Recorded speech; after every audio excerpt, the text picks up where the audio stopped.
seorang penyaji pada minggu yang lalu. Kita tangkap di situ banyak hal yang dijelaskan berkaitan dengan kearifan lokal.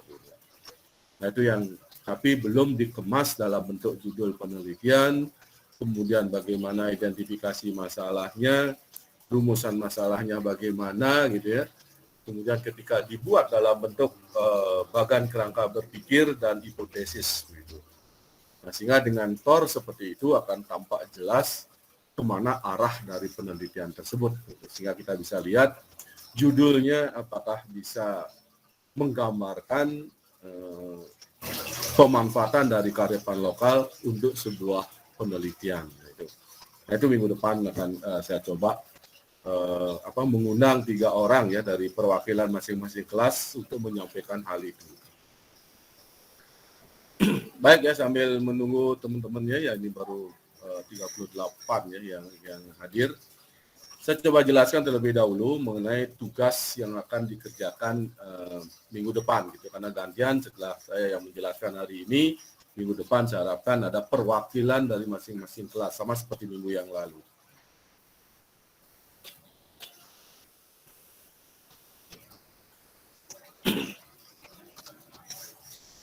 Apakah bisa dilihat ya? PPT saya sudah bisa dibaca?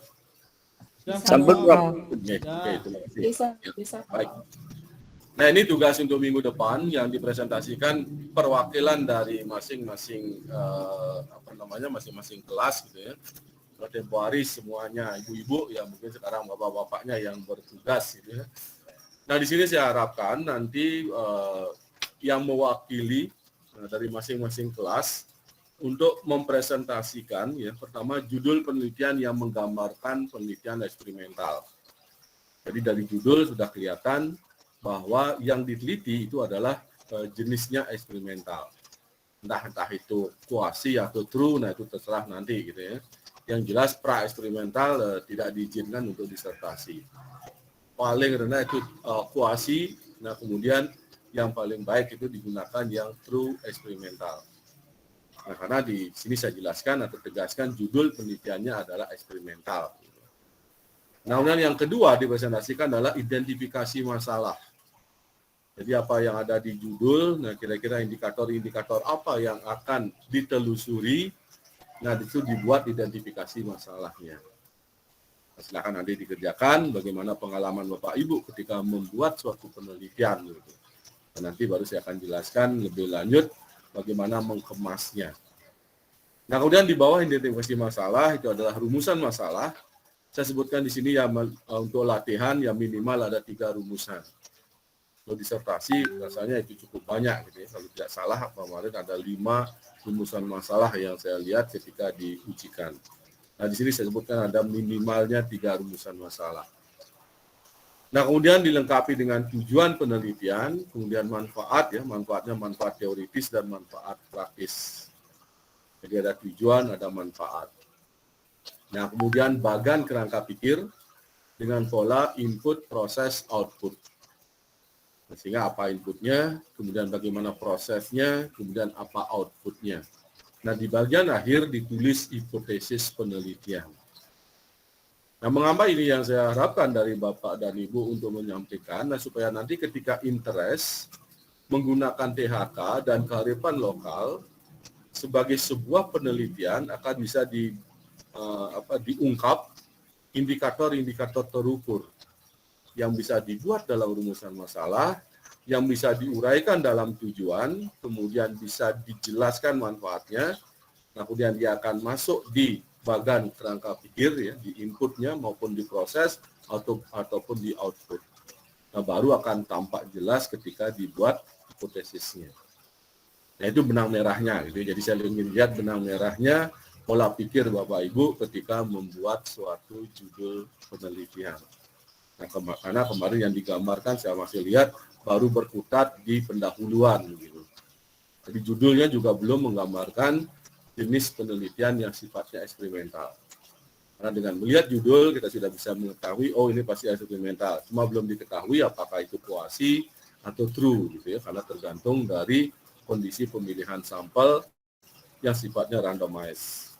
Kalau pra itu tidak ada random gitu ya, sehingga di disertasi itu tampaknya tidak diizinkan menggunakan jenis yang akan saya lihat dan cermati di identifikasi masalah dan rumusan masalah.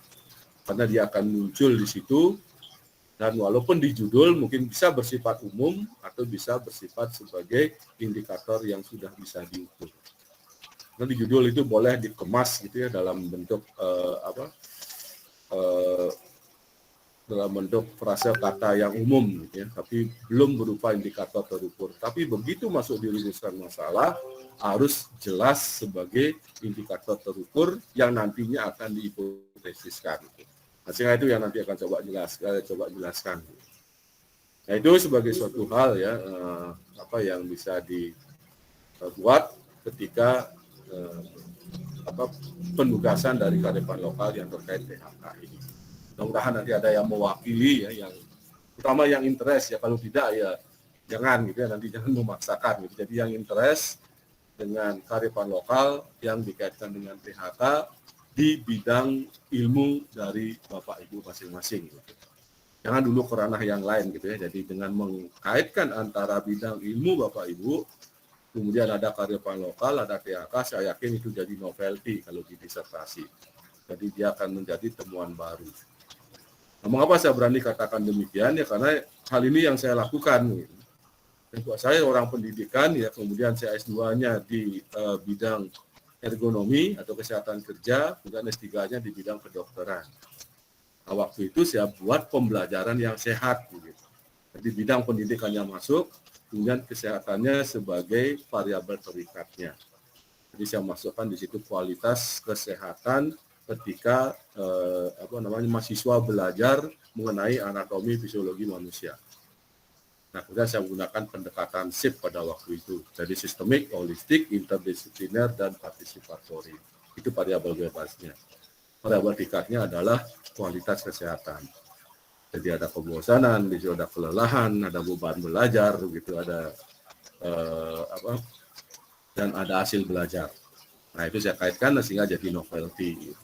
Nah, itu yang saya ingin lihat dari apa yang Bapak Ibu kemas gitu ya, supaya nanti terlihat bahwa PHK ini dan kearifan lokal ini layak untuk dibuat sebagai disertasi. Itu yang saya harapkan.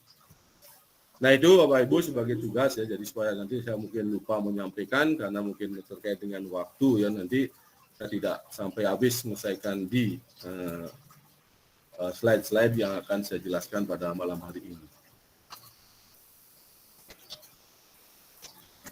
Nah, untuk bab yang kedua ini saya akan menjelaskan mengenai filsafat hidup ya, yang dikaitkan nanti dengan beberapa hal. Kita coba berfilsafat gitu ya, karena THK saya harapkan ini akan menjadi suatu hal yang sifatnya universal. Nah, sehingga saya mencoba untuk mengkaitkan dengan filosof-filosof ya yang menghasilkan berbagai dasar teori di situ. Nah, itu yang saya perlu sampaikan terkait dengan tugas ya. Kalau masih ada yang dipertanyakan, saya persilahkan gitu ya. Kalau masih ragu ya. Nanti silakan Bapak Ibu siapa yang interest ya, itu jangan diundi gitu. Nanti teman yang tidak interest dengan kearifan lokal ya, ini bisa stres sebelum membuat proposal begitu. Jadi ini dalam doktor saja ya, tidak usah proposal. Jadi term of reference. Jadi kita kira-kirakan pendahuluannya apa gitu. Jadi tidak usah diisi, langsung dengan judul kira-kira apa sih rumusan masalahnya, apa sih masalah yang akan diangkat begitu. Swastiastu. Ya silakan Pak Dewa ya, silakan kalau ada yang ditanyakan. Kalau tertariknya itu di bidang Sadkerti, Sadkerti Loko Bali, itu kan kearifan lokal. Ya. Itu kaitannya dengan Trihita Karana seperti apa nih, Prof? Nah, itu dah yang Bapak ramu gitu ya. Jadi konsep dasarnya kita kan ada di situ keharmonisan antara manusia dengan Tuhan, ada Sang Pencipta, manusia dengan manusia, manusia dengan lingkungan. Nah, sehingga dikemas di situ Sadkertifnya dengan THK yang mana di antara ketiga tersebut, atau diambil ketiga-tiganya. Jadi Sadkertif berbasis THK pada pembelajaran. Nah, apa yang Bapak sebut? Nah, itu jadi variabel bebas ya gitu. Jadi basisnya THK gitu ya. Nanti dikemas di THK itu yang mungkin sebagian kecil ada di harmonis manusia dengan Tuhan, mungkin sebagian besarnya di manusia dengan manusia, mungkin ada sedikit disinggung juga manusia dengan lingkungan. Nah, itu pasti akan munculnya di pendahuluan gitu, untuk menguatkan bahwa memang benar Satkirtihnya itu berbasis Trihita Karana. Nah, itu yang bisa dikemas di judul gitu Pak Dewa. Kalau secara konsep besarnya itu antara Trihita Karana dan Satkirti itu apakah yang mana bagian dari mana, atau sebuah komponen yang terlepas, atau unapingi Pak? Ini kalau sudah berbasis ya berarti yang lebih besar itu THK-nya. Jadi Satkirtihnya yang lebih kecil gitu ya. Jadi kan saya sebutkan Satkirtih berbasis THK gitu. Jadi apapun yang dibuat di Satkirtih itu harus mengacu kepada THK. Berarti kantong besarnya itu ada di THK gitu. Jadi konsep besarnya ada di THK. Cuman tidak mesti semuanya harus diadopsi gitu. Yang mana yang sesuai, yang mana yang bersinergi dengan Satkirtih, nah itu yang Bapak ambil. Ya, itu pasti akan dijelaskan nanti di bagan kerangka pikir gitu ya, karena di sana ada argumentasi logis dari suatu penelitian atau suatu variabel. Pasti akan terlihat jelas di situ. Oh, ini loh yang diadopsi gitu dari THK-nya. Nah, kalau memang tidak berani berbasis, ya sebut aja berorientasi gitu. Boleh diambil lagi sebagian kecil gitu. Itu trik-trik pembuat judul gitu ya. Jadi Satkirtih berorientasi THK, nah sehingga 25% pun boleh diambil di THK-nya. Manusia dengan manusianya saja boleh. Berarti jangan menyebut berbasis. Kalau berbasis pasti harus ketiganya. Kalau berorientasi ya boleh yang manusia-manusia atau manusia dengan lingkungan. Sehingga dia lebih kecil keterkaitannya dengan THK. Sebut dengan kata berorientasi. Nah itu perbedaan dari judul itu bisa dilihat. Itu Pak Dewa. Nih, semua Prof. Oke, silakan dia. Nanti malah yang mungkin nanti ya ketika kita akan coba kalau sudah ada yang maju dengan judul apa gitu ya, nanti kita akan berikan suatu komentar berkaitan dengan mengemas judul, kemudian membuat rumusan masalah, kemudian mengidentifikasinya sampai pada hipotesis. Nah kadang-kadang di situ benang merahnya sering tidak merah gitu ya, mungkin ya agak ya, kurang kurang tersusun dengan baik secara sistematis. Karena sebagai reviewer biasanya itu yang dilihat gitu ya. Benar tak benang merahnya begitu. Kalau sudah ya kacau balau ya itu yang akan susah untuk bisa tembus sebagai sebuah proposal yang dikompetisikan di tingkat nasional. Gitu. Nah, itu biasanya acuannya gitu ya kalau ketika membuat proposal. Baik Bapak Ibu, saya akan mulai dengan bab yang kedua. Mudah-mudahan nanti kita coba akan berdiskusi terkait dengan filsafat hidup dan beberapa kearifan lokal yang pernah saya teliti gitu ya. Jadi saya tidak mengungkap banyak hal dari kearifan lokal, tetapi ada beberapa yang memang sudah saya teliti dan sedang dikembangkan pada saat ini. Dan nanti yang tunjukkan di bagian akhir. Pertama kita lihat dulu filsafatnya ya. Nah pertama ketika menjelaskan mengenai Trihita Karana yang sudah saya jelaskan tempo hari, sebagai suatu hal yang kata kuncinya adalah harmonis. Kemudian capaiannya atau tujuan utamanya kan di situ ada sejahtera, ada bahagia gitu ya. Jadi ada kesejahteraan, ada kebahagiaan, kemudian apa lagi satu yang ya kesejahteraan, kebahagiaan. Wah lupa Pak Ibu sih. Kedamaian. Ya, oke masih diingat gitu. Jadi kesejahteraan, kebahagiaan, kedamaian. Kemudian kata kunci kesejahteraan masih diingat ya. Kapan disebut sejahtera? Kemudian saya sudah katakan kata kuncinya syukur. Bersyukur. Terus cukup. Cukup ya. Jadi cukup gitu ya. Kalau kebahagiaan bersyukur gitu. Bersyukur Kedamaian ya tanpa ancaman. Nah setelah saya kemarin hanya mengutip terbersit di pikiran, itulah kata kuncinya gitu. Ternyata ketika saya baca kalendernya Bambang Gede Rawi gitu ya tentang kebahagiaan itu, ternyata beliau juga menyatakan di situ kalau bersyukur gitu berarti baru bisa bahagia gitu ya. Setelah saya katakan bersyukur itu kata kunci bahagia, Ternyata Pak Bambang Gederawi sudah lama sekali menyatakan seperti itu. Coba dilihat di kalender Bambang Gederawi di pojok kanan bawah ya. Di situ ditulis ada moto tentang kebahagiaan. Saya baca untuk tentang kebahagiaan itu di kalendernya Pak Bambang Gederawi. Kata kuncinya bersyukur juga di situ. Baik, nah di dalam filsafat ini pertama dinyatakan mempelajari filsafat menjadi hal yang cukup menyita waktu, itu beberapa pandangan orang. Cakupannya sangat luas, cenderung terlalu berat dan dianggap sebagai ilmu yang istimewa. Nah, istimewanya di sini dalam tanda petik gitu. Kadang-kadang orang bisa membingungkan gitu ya. Nah, sehingga dikatakan tidak lebih dari sekadar omong kosong karena seringkali bahasa yang jauh dari kegunaan praktis dalam kehidupan sehari-hari. Benarkah demikian? Nah, gitu. Itu pertanyaannya gitu ya, karena saya pernah juga mengajar tentang filsafat ada mata kuliah tentang filsafat. Jadi dikatakan itu hanya omong doang, hanya teori-teori saja, kegunaannya jauh gitu. Padahal sesungguhnya yang tersirat di dalamnya itu sangat banyak gitu. Banyak sekali. Nah, sehingga dikatakan filsafat itu sama dengan berpikir. Jangan dianggap sebagai filsafat itu omong kosong, gitu ya. Jadi lebih sekedar dari omong kosong. Tapi kita berpikir, kita diberikan suatu hal yang mengandung filsafat, kita pikirkan itu. Gitu. Apa sih maknanya? Gitu. Nah, contoh ya di Bali ya. Jadi saya sering bahkan waktu saya orasi guru besar saya gunakan sebagai orasi gitu. Suatu hal yang mungkin Bapak Ibu mohon maaf yang di luar Bali ya. Di Bali ada lagu namanya Made Cenik. Made cenik nilik montori bisa anjel gitu ya. Jadi saya panggil anak saya waktu itu masih kelas 3 SD ya, waktu saya orasi guru besar tahun 2007 ya. 2007 saya orasi waktu itu. Anak saya yang kedua masih berumur 3 tahun, saya minta untuk menyanyi di depan undangan gitu. Syukur mentalnya bagus gitu. Jadi dia nyanyikan itu. Dan sekarang sudah mulai ditinggalkan gitu.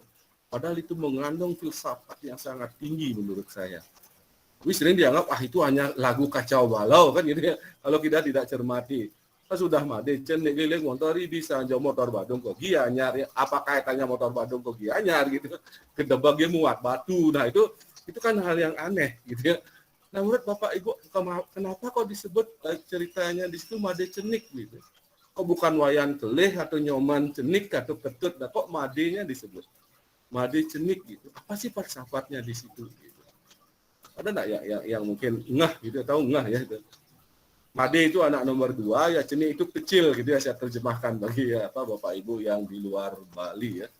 Made itu anak nomor 2 di Bali, itu disebut made. Maksud saya ada nomor 2 maka disebut dengan saya made gitu ya. Kemudian cenik itu kecil gitu. Kok tidak wayan ke leh montor kan kok tidak gitu ya, atau nyoman cenik kok made cenik nah itu saya pikirkan itu sebagai filsafat gitu, karena saya mencoba untuk memikirkan gitu. Apa menurut Bapak Ibu? Silakan mungkin mau pendapat gitu atau pandangan Bapak Ibu. Itu hal kecil yang sudah mulai dilupakan gitu oleh anak-anak kita gitu ya. Saya ingin kembangkan lagi, saya ingin kaji lagi gitu.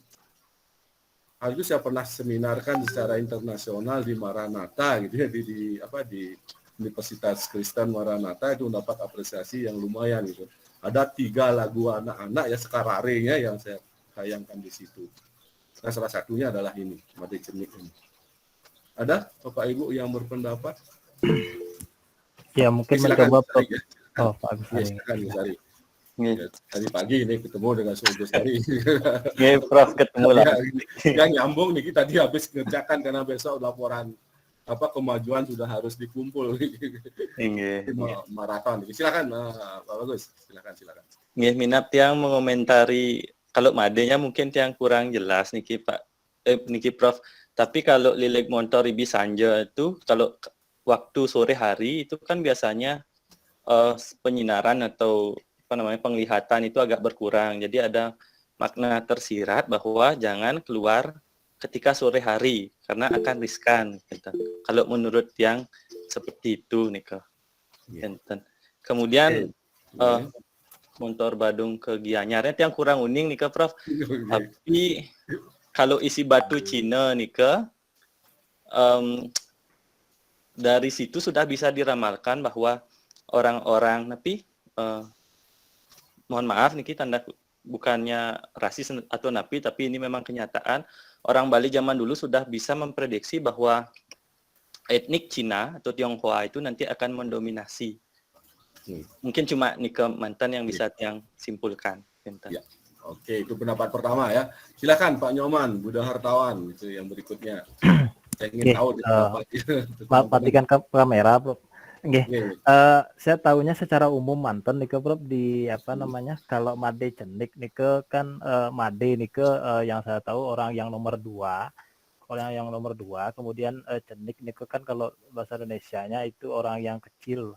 Jadi orang yang nomor 2 dan kecil itu artinya yang tidak mau mengupdate pengetahuannya, yang tidak mau belajar, itu akan lilik motor itu artinya terlindas dengan tergilas dengan perkembangan teknologi, perkembangan zaman gitu. Itu yang tahu secara umum manten Prof. Yeah. Oke, ini masih berpendapat dulu ya. Silakan Pak siapa Bu Putu ya, Putu Indah Lestari. Silakan ini ya, raise hand. Silakan Bu Indah. Ya, terima kasih Prof. Saya mencoba untuk saya Indah Lestari dari kelas Pendas, kelas I. Begini Prof, terkait dengan kalimat atau kata Made Cenik, menurut pandangan saya, Made itu ada nama lainnya yaitu Nengah atau Kadek. Kalau lihat dari kata Nengah itu berarti di tengah. Nah, dikaitkan dengan falsafah Trihita Karana, tengah-tengah itu berarti adanya keseimbangan atau mulat sarira. Made Cenik itu kamu jangan merasa besar, jangan merasa mampu. Jadi coba pikirkan lebih ke dalam lagi gitu. Menurut saya begitu, Prof. Lalu kenapa motor Badung ke Gianyar? Mungkin kalau dilihat dari posisi geografis Badung itu kan dulu Denpasar itu disebut Badung, Prof. Gianyar itu ada di sebelah timur dari Kabupaten Badung. Biasanya kalau seperti ada juga lagu Bali yang isi ngangin ngauh, kalau orang bilang ngangin ngauh timur ke barat itu. Kata-kata ke kangin itu lebih bisa difilosofiskan pada menuju satu yang fitri, menuju satu yang lebih suci begitu. Karena kalau dilihat kaitkan dengan agama Hindu juga, jika kita umat Hindu melakukan pancasembah atau sembahyang pancasembah nike, yang pertama kan ke Surya. Surya itu arahnya di timur. Menurut saya demikian, Prof. Baik, terima kasih. Terima kasih, Prof. Nah, ini pendapatnya filsafat ya. Jadi ya nanti tidak dianggap itu omong kosong atau suatu lagu yang amburadul gitu ya. Terus habis Made Cenik, Holiday Motor, kemudian Badung Gianyar, ini kemana lagunya? Saya pikir begitu kan ya. Silakan Pak Agung Etayana, silakan. Ini Pak yang katakan. Terima kasih Prof. Menarik sekali. Menurut yang Made Cenik nike diibaratkan masyarakat Bali karena lahirnya lagu Made Cenik itu mungkin ada di Bali. Jadi Made Cenik itu masyarakat Bali dalam artian jangan kita sebagai Made Cenik, di mana kalau kita sebagai Made Cenik bahwa kita tidak mampu untuk tidak mampu berdaya, tidak mampu membangun diri, tidak mampu produktif, tidak mampu positif. Jadinya kalau disambungkan Made Cenik Lilik Monton dalam artian masyarakat Bali hanya bisa menonton perkembangan zamannya. Jadi dia tidak ikut berkecimpung di dalam perkembangan zaman. Terus Made Cenik Lilik Montor itu artinya perkembangan zamannya secara pesat. Terus lagunya apa ya? Motor Badung ke Gianyar, itu artinya lintas pariwisata di Pulau Bali pada saat itu dari Denpasar atau dari daerah Badung menuju Gianyar lebih banyak akan terjadi. Terus gede bege buat batu, artinya itu batu Cina seperti yang sudah disampaikan oleh Pak Gosari, artinya bahwa akan didominasi oleh tamu-tamu dari Cina untuk mengangkut batu dari Gianyar menuju tempatnya di Cina. Jadi artiannya itu banyak akan ada ekspor dari Gianyar menuju luar negeri. Nah, seperti itu sih dari Tiang yang bisa saya sampaikan dari setengah dari lagunya, karena dulu waktu S2 sempat didiskusikan seperti ini. Terima kasih Pak. Ya, oke, berarti sudah masuk di filsafat ya gitu. Mungkin ini ada pendapat lagi dengan Dwi Handayani, silakan. Baik Prof, yang melengkapi Prof apa yang telah disampaikan oleh teman-teman sebelumnya, makna dari Made Cennik bahwa kita sebagai orang Bali tidak boleh selalu merasa kecil yang akhirnya tidak percaya diri, ujung-ujungnya akan terlindas dengan perkembangan zaman.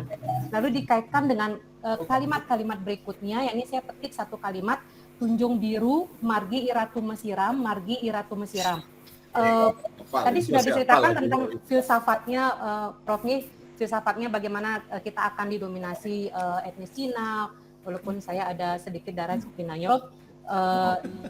Makna yang tersirat di sana adalah untuk terlepas dari belenggu bahwa kita sebagai orang Bali tidak boleh merasa kecil dan istilahnya akan tertindas dengan perkembangan zaman, bahwa mari kita membersihkan diri, baik membersihkan pikiran, jiwa dan raga kita sehingga kita sadar akan kekurangan kita, lalu kita akan bisa mengajak diri kita dan keluarga atau kerabat sekitar kita untuk membersihkan diri kita masing-masing sehingga kita bisa melanjutkan ke arah yang lebih baik. Nika Prof, terima kasih Prof. Terima kasih ya. Berikutnya siapa ini Pak Komang ya, silakan Pak Komang Kurniawan. Baik. Selamat malam Prof. Selamat malam. Lagu ini mengingatkan Tiang sebenarnya Prof, dulu waktu kecil sering ditemani tidur sama ayah terus ditepuk-tepuk pantatnya sambil menyanyikan lagu ini Prof. Sekarang malah artinya menurut Tiang ini syair lagu Made Cennik ini mengandung makna pendidikan moral agar anak-anak tidak malas Prof. Nah, dia tersirat pada kutipan jangka jongkok menyaru menyongsong jangkrik gitu. Anak-anak itu harus anak-anak Bali khususnya itu harus kreatif dan kritis Prof dalam mengikuti tuntutan zaman. Berani demi kebenaran dalam perjuangan hidup agar mereka tidak terjepit dalam mengikuti era globalisasi. Nah, hal ini tersirat dalam kutipan mesiram saling enggokin, tepuk api dong ceburin. Nah, jangan seperti Made Cennik, dia selalu merasa kecil dan tidak bisa berkembang diri. Nah, itu mungkin motivasi-motivasi yang dapat Tiang ambil dari lirik-lirik lagu tersebut, Prof. Terima kasih, Prof. Ya, terima kasih ya Pak Komang. Silakan yang terakhir ya, ini Pak Putu ya, Pak Putu Gede Subak Biasa. Silakan Pak Putu. Terima kasih Prof. Silakan. Hanya sangat jarang sekali mendengar lagu ini lagi. Tapi minimal Prof kalau mungkin melengkapi saja Prof ya. Made Cennik mungkin maksudnya kita ini prinsipnya orang Bali. Janganlah selalu berpikir kita itu kecil. Kalau kita selalu kecil, kita akan selalu dilindas. Buktinya sekarang misalkan kita ngomong pariwisata yang luar biasa. Tidak semua mendapatkan manfaat dari pariwisata itu. Batu Cina mungkin bukan kalau saya ya bukan ditindas orang Cinanya, bukan. Kita sudah dari dulu terafiliasi dengan masyarakat Tionghoa dan buktinya ada di masyarakat Bali, budaya juga terserap. Mungkin lebih maksudnya adalah batu Cina itu kan batu berharga. Bali ini potensinya luar biasa, tapi kita masyarakat Bali hanya sebagian besar lebih banyak menjadi penonton atau pekerja dari investasi orang-orang luar yang dananya ya mungkin nggak pernah beredar di Bali, malahan dibawa keluar, jadi potensi untuk pengembangan ekonominya juga tidak maksimal. Mungkin itu Prof. Terima kasih. Baik. Oh, ini ada lagi satu ya Pak Yanto, silakan Pak Yanto. Ini mungkin yang di luar Bali mungkin berpendapatnya. Silakan Pak Yanto. Prof, selamat malam Prof. Selamat malam. Mohon maaf saya bukan orang Bali, tetapi saya senang untuk melihat dan juga mendengar tentang makna lagu Made Cennik ini. Saya mencoba untuk memaknai soal filosofi lagu Made Cenik ini dalam perspektif yang lain, Prof. Kalau mau dilihat dari katanya atau dari arti kata Made dan Made Cenik itu seperti apa yang disampaikan Prof dan teman-teman tadi. Tapi saya ingin melihat makna yang lain, bagaimana manusia sebagai makhluk yang mungkin apabila dilihat dari urutan atau susunan atau juga dilihat dari keberadaan manusia itu memang sebagai ciptaan dia tidak mempunyai sesuatu yang bisa diandalkan di hadapan Tuhan seperti itu, Prof.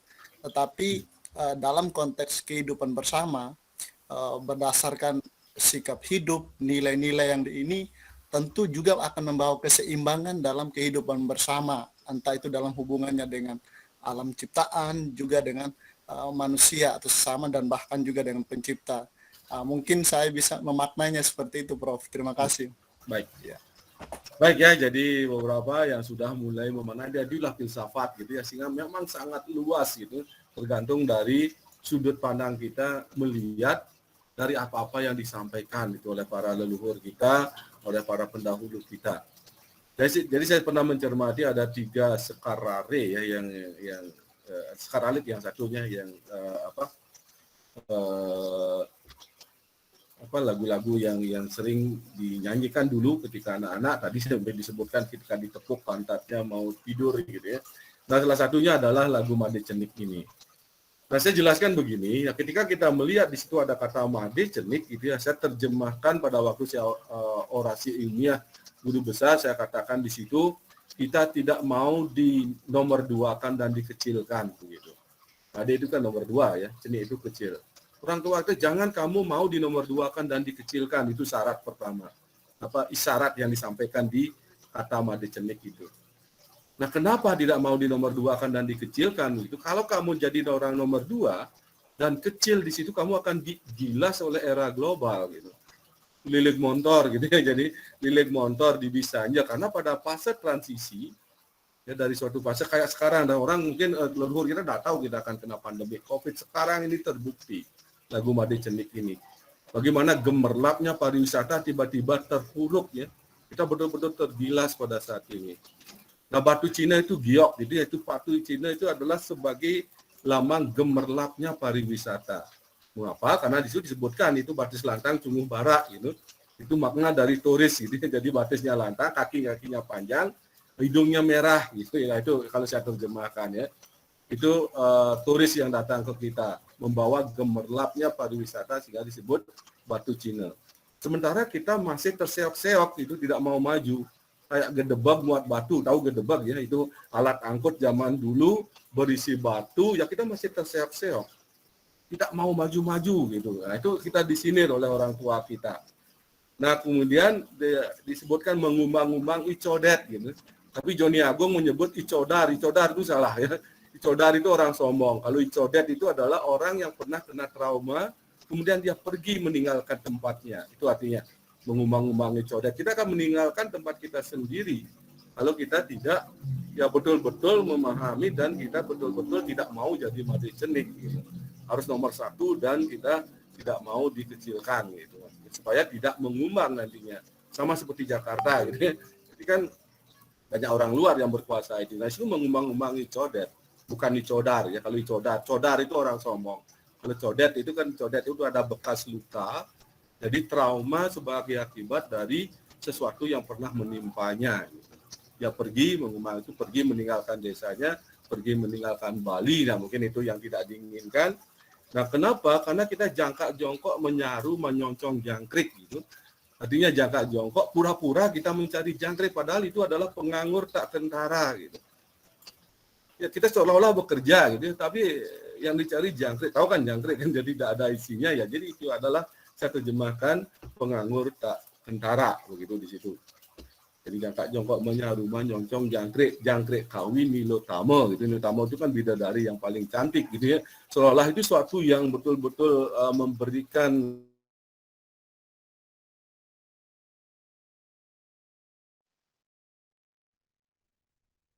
seekor jangkrik gitu, jangkriknya nilutama gitu. Itu sama juga konsepnya dengan gemerlapnya pariwisata. Nah akhirnya dalam konsep tersebut ne utama dibilang adalah tunjung biru gitu. Jangan jongkok menyaru menyoncong jangkrik kawin dulu utama ne utama tunjung biru gitu. Yang paling utama itu si tunjung biru gitu. Dia hidupnya di 3 tempat. Nah itulah Trihita Karana gitu. Jadi kan bunganya di atas, daunnya di atas tunjung itu teratai ya, teratai yang berwarna biru. Itu salah satu bunga yang disucikan di Bali. Dia mampu hidup di 2 tempat. Akarnya di dalam lumpur, kemudian batangnya di air, bunganya muncul di atas permukaan. Gitu ya. Bunganya sebagai simbol hubungan manusia dengan Tuhan, batangnya manusia dengan manusia, akarnya adalah manusia dengan lingkungan. Nah itu yang dikatakan utama. Gitu. Ne utama tunjung biru. Gitu. Nah itu sebagai suatu hal. Nah terakhir dikatakan tepuk api deceburin gitu. Jadi jangan berputus asa gitu. Ada yang menyebut tepuk api dong ceburin gitu, berarti putus asa. Nah itu akan diberikan 2 alternatif gitu. Terakhirnya ketika kita melihat api yang begitu besar, ketika melihat begitu ambruknya pariwisata, apakah akan putus asa? Kalau putus asa berarti dong ceburin gitu. Kalau tidak putus asa, deceburin gitu. Nah itu 2 hal yang diberikan alternatif di akhir dari lagu itu. Gitu. Nah itu sebagai suatu contoh ya bagaimana kita menyimak lagu-lagu tersebut. Nah ini yang saya coba juga untuk diteliti gitu ya terkait dengan filsafat ini. Dan yang sudah saya teliti saat ini ya di tahun 2021 adalah cerita tentang tantri gitu ya, cerita tantri yang mungkin Bapak Ibu juga sudah ada yang tahu bagaimana si Sang Lutung dengan Sang Mong itu, si kera dengan si harimau gitu ya, ketika memanggang sate gitu ya, kemudian satenya dibawa naik oleh si kera. Nah itu filsafatnya juga cukup tinggi.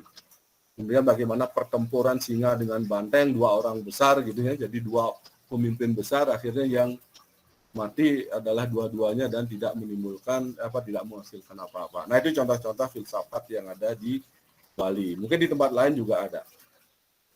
Nah sehingga dengan kita sudah mencermati tadi ya dengan beberapa pendapat dari Bapak Ibu, terima kasih ya sudah menyampaikan pendapatnya. Silakan, nah itu menurut kajian Bapak Ibu. Tapi yang saya kaji sudah yang saya sampaikan tadi. Pertama falsafah hidup saya adalah, nah itu harus jelas. Kemudian sebagai seorang pendidik sukses memiliki falsafah hidup apa.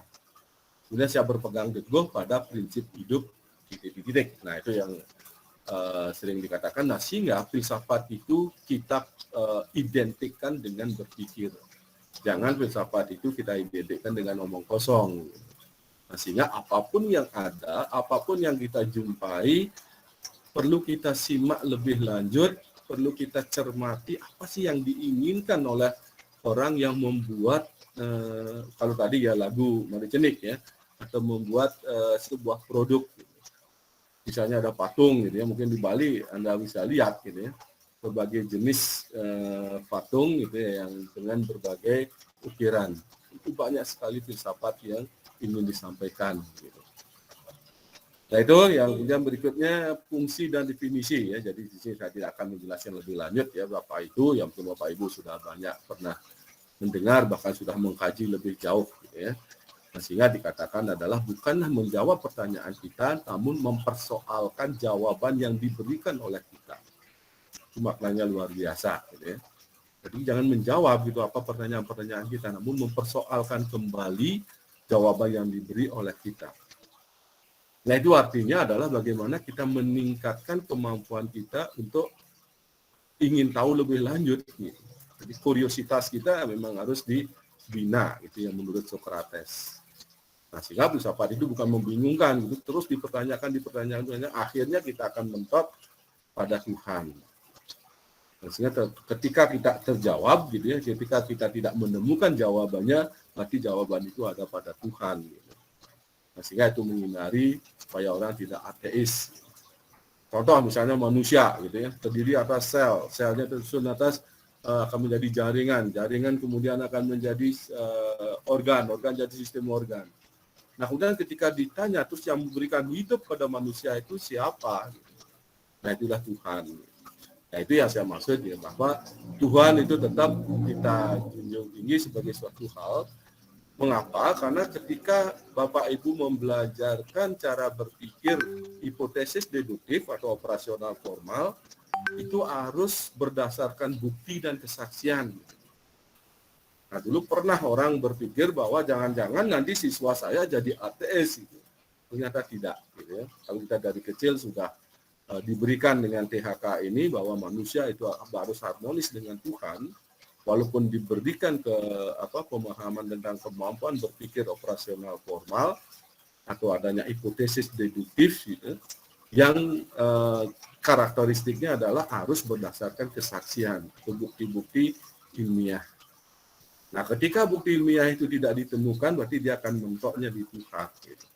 Siapa yang memberikan hidup? Nah, itu berarti pertanyaan itu tidak akan terjawab secara pembuktian, baik secara molekuler, secara sel, gitu. Nah, itu pasti akan mengacu pada beliau.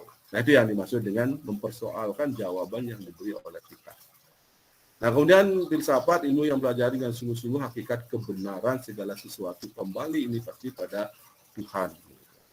Nah, itu sebagai manusia dengan Tuhan. Nah, kemudian Aristoteles. Aktivitas filsafat bermula dari rasa kagum. Nah, kembali juga kepada ciptaan Tuhan. Dan disinilah akan muncul dari pendapat-pendapat para ahli filsafat gitu ya, yang lebih menekankan kepada hubungan harmonis manusia dengan Sang Pencipta. Ketika kita kagumi ciptaannya, siapa yang membuat ini? Siapa yang mendesainnya gitu. Nah, itu kita akan masuk ke hal yang berkaitan dengan hauma ini atau rasa kagum ini. Nah, kemudian menghilangkan paham merasa diri paling tahu gitu. Nah, ini karena saya sering orang-orang kebablasan begitu dia dengan cepatnya bisa meraih gelar gitu. Umpamanya dia jadi dari S1 kemudian capai S2 kemudian S3 kemudian tiba-tiba jadi guru besar gitu. Jangan merasa diri paling tahu. Mengapa? Karena di situ akan muncul kesombongan intelektual. Harusnya kan ilmu padi gitu ya, semakin berisi semakin merunduk gitu. Itu hanya sering batas wacana saja gitu. Sehingga banyak yang sering kebablasan gitu. Ya itu yang tidak diinginkan gitu oleh Aristoteles. Sebagai seorang yang memang ketika cepat mencapai sukses, jangan merasa diri paling tahu. Masa pernah itu ada teman yang dibutuhkan, wah ini bapak ini semua serba tahu gitu. Yang dia tidak tahu adalah tidak tahu diri gitu. Nah, itu kan sudah suatu hal yang kata-kata yang memang seharusnya tidak dimunculkan bagi mereka gitu. Nah, itu supaya bisa dipahami. Sehingga dengan ilmu padi, nah itu yang saya harapkan ya, karena Bapak Ibu sekarang sedang menekuni ketika meraih S3 gitu ya, tolong jangan sampai merasa diri paling tahu. Mencegah terjadinya kesombongan intelektual. Karena itu banyak akan menjadi bumerang bagi diri sendiri. Mengapa? Karena akan mentok gitu. Oh, saya sudah guru besar, ngapain lagi membuat publikasi, membuat penelitian, kok susah-susah gitu. Saya pernah disindir oleh teman-teman seperti itu. Syukur sekarang mulai itu digunakan sebagai BKD. Jadi setiap tahun seorang guru besar wajib menghasilkan jurnal internasional. Ini saya sering diledek itu. Kok susah-susah lagi melaksanakan, ini kan sudah mencapai yang tingkat tertinggi gitu. Karena waktu itu belum disyaratkan. Nah, sekarang ada kewajiban guru besar adalah setiap tahun menghasilkan jurnal internasional, atau kalau bereputasi itu cukup diakui 3 tahun. Dan setiap tahun harus membuat buku yang ber-ISBN. Nah, kalau kita tidak pernah menulis ya pasti akan kelimpungan itu kalau diterapkan BKD model tersebut gitu, karena sekarang belum diterapkan, itu baru disosialisasikan. Nah, itu sebagai suatu hal untuk menghilangkan paham ini. Kemudian yang kedua, menaruh kesetiaan sepenuhnya terhadap kebenaran. Itu juga pada ajaran Tuhan. Bersungguh-sungguh dalam memahami suatu persoalan dan berusaha mencari jawabannya. Nah, penelitian itu sering dilakukan setelah diperoleh jawaban itu adalah jawabannya masih bersifat alam. Jadi masih bersifat alam. Di segala sesuatu yang kita peroleh bisa diilmiahkan sepanjang itu masih bisa dijawab oleh para peneliti, oleh para ahli, itu alam yang punya. Tapi ketika dia tidak terjawab di situ, ya, contoh yang saya sebutkan tadi ya, siapa yang memberikan hidup, nah, nanti itu sudah ranahnya pada Tuhan. Itu sebagai guru mengalami suatu persoalan ya, berusaha mencari jawaban. Ketika tidak terjawab, Tuhanlah jawabannya. Itu kemudian yang keempat, setia dan tidak mengenal lelah untuk mempraktikkan berpikir mendalam. Nah, mengapa ini perlukan? Ya karena Bapak Ibu sekarang sedang mendalami di ilmu di strata 3. Nah, sehingga dalam membuat suatu penelitian, nah itu sering orang menyarankan supaya kedalamannya yang diutamakan. Gitu. Saya pernah terjebak dulu pada waktu di kedokteran gitu. Saya sampai mengancam mau mengundurkan diri. Gitu. Kalau saya orang pendidikan diminta untuk melakukan penelitian berkaitan dengan in-depth kedalamannya, saya tidak bisa. Mengapa? Karena teman-teman di kedokteran memang diminta untuk sampai ke molekuler gitu. Kalau saya sampai seperti itu, berapa dana yang harus dikeluarkan gitu. Nah, syukur pada waktu itu Prof. Dewa Komangkandra saya undang, beliau sebagai penguji luar, memberikan istilah tapak dare gitu. Kalau teman di kedokteran, okelah kedalamannya yang diutamakan. Kalau teman-teman di pendidikan dan di sosial adalah keluasannya gitu, dia ke samping. Kalau yang kedalamannya yang turun, nah itu konsep beliau adalah tapak dare. Dua-duanya boleh. Nah baru proposal saya lolos begitu. Jadi saya sangat berutang budi sama Prof. Dewa Komangkandra, ya beliau yang menjelaskan di situ. Kalau sebelumnya diminta untuk mencari di tingkat molekuler gitu. Kalau orang bosan itu apa sih yang terjadi di molekuler? Kalau orang lelah itu apa yang terjadi di molekuler? Bayangkan itu satu sampelnya dengan satu kali penelitian, satu sampel itu antara 300 sampai 500 ribu. Nah, akhirnya saya mencari yang keluasannya, yang ke samping, yang horizontalnya. Nah, sementara teman-teman di kedokteran mencari yang vertikalnya, yang kedalamannya. Nah, dua-duanya itu memerlukan cara berpikir yang mendalam. Gitu. Jadi yang begitu luas kita teliti, ya tadi kedalamannya di situ adalah bagaimana kita menjelaskan dari keluasan penelitian tersebut. Dia harus kemampuan berpikirnya mendalam. Gitu. Dan penelitiannya kalau juga sifatnya mendalam atau in-depth, ya juga memerlukan kemampuan berpikir yang mendalam. Nah, kemudian yang kelima, terbuka adalah kemungkinan kebenaran yang baru. Nah, inilah yang Bapak Ibu harus dapatkan nantinya. Sehingga disebut sebagai novelty gitu, atau temuan baru. Nah, temuan-temuan baru itu sudah saya berikan tracknya tadi. Jadi fokus di bidang Bapak Ibu, tambahkan dengan kearifan lokal, kalau memang interest dengan THK, basiskan dengan THK atau orientasikan dengan THK. Saya yakin itu suatu hal yang baru. Nah, itu sebagai suatu track yang saya sering gunakan ketika membuat proposal di tingkat nasional gitu ya. Karena tahun 2019 saya dapatkan juga dana nasional, padahal saya hanya menggunakan Tridatu, nanti saya jelaskan di belakang. Jadi konsepnya Tridatu ya, Brahma, Wisnu, Iswara, itu berawal dari gelang yang saya gunakan gitu, gelang hitam, putih, merah gitu, itu saya terjemahkan menjadi how to create, how to maintain, how to change. Gitu. Nah, ternyata lolos pada waktu itu. Gitu, kan. Dan sekarang saya dapat PKM juga Tridatu, gitu. Jadi dan sedang saya masukkan di jurnal Scopus, ya syukur sudah accepted, ya tinggal dibayar gitu. Nah, nanti akan bisa diterbitkan mungkin bulan ini. Ternyata mereka tertarik juga gitu setelah disampaikan suatu hal yang berkaitan dengan kearifan lokal yang kita miliki. Asal kita mampu membuat dia bersifat universal, sama seperti THK ini. Nah, itu dari Aristoteles. Nah, kemudian dikatakan mengapa perlu belajar filsafat. Nah, di sini saya tekankan dari sejak kapan munculnya ilmu pengetahuan. Nah, itu saya yakin Bapak Ibu sudah tahu. Kapan munculnya ilmu pengetahuan. Yang agar mampu berpikir sistematis, kritis, inovatif, dan kreatif sehingga memperoleh suatu kebenaran yang paling hakiki. Kebenaran itu apa? Sebagai suatu hal yang dibuktikan. Gitu. Cara pembuktiannya ya kalau dalam penelitian ya mungkin dengan statistik, dengan data yang akurat, dengan prosedur penelitian yang jelas, dengan instrumen yang valid dan reliable. Pasti dinyatakan benar pada saat itu, gitu sebelum ditumbangkan oleh orang lain.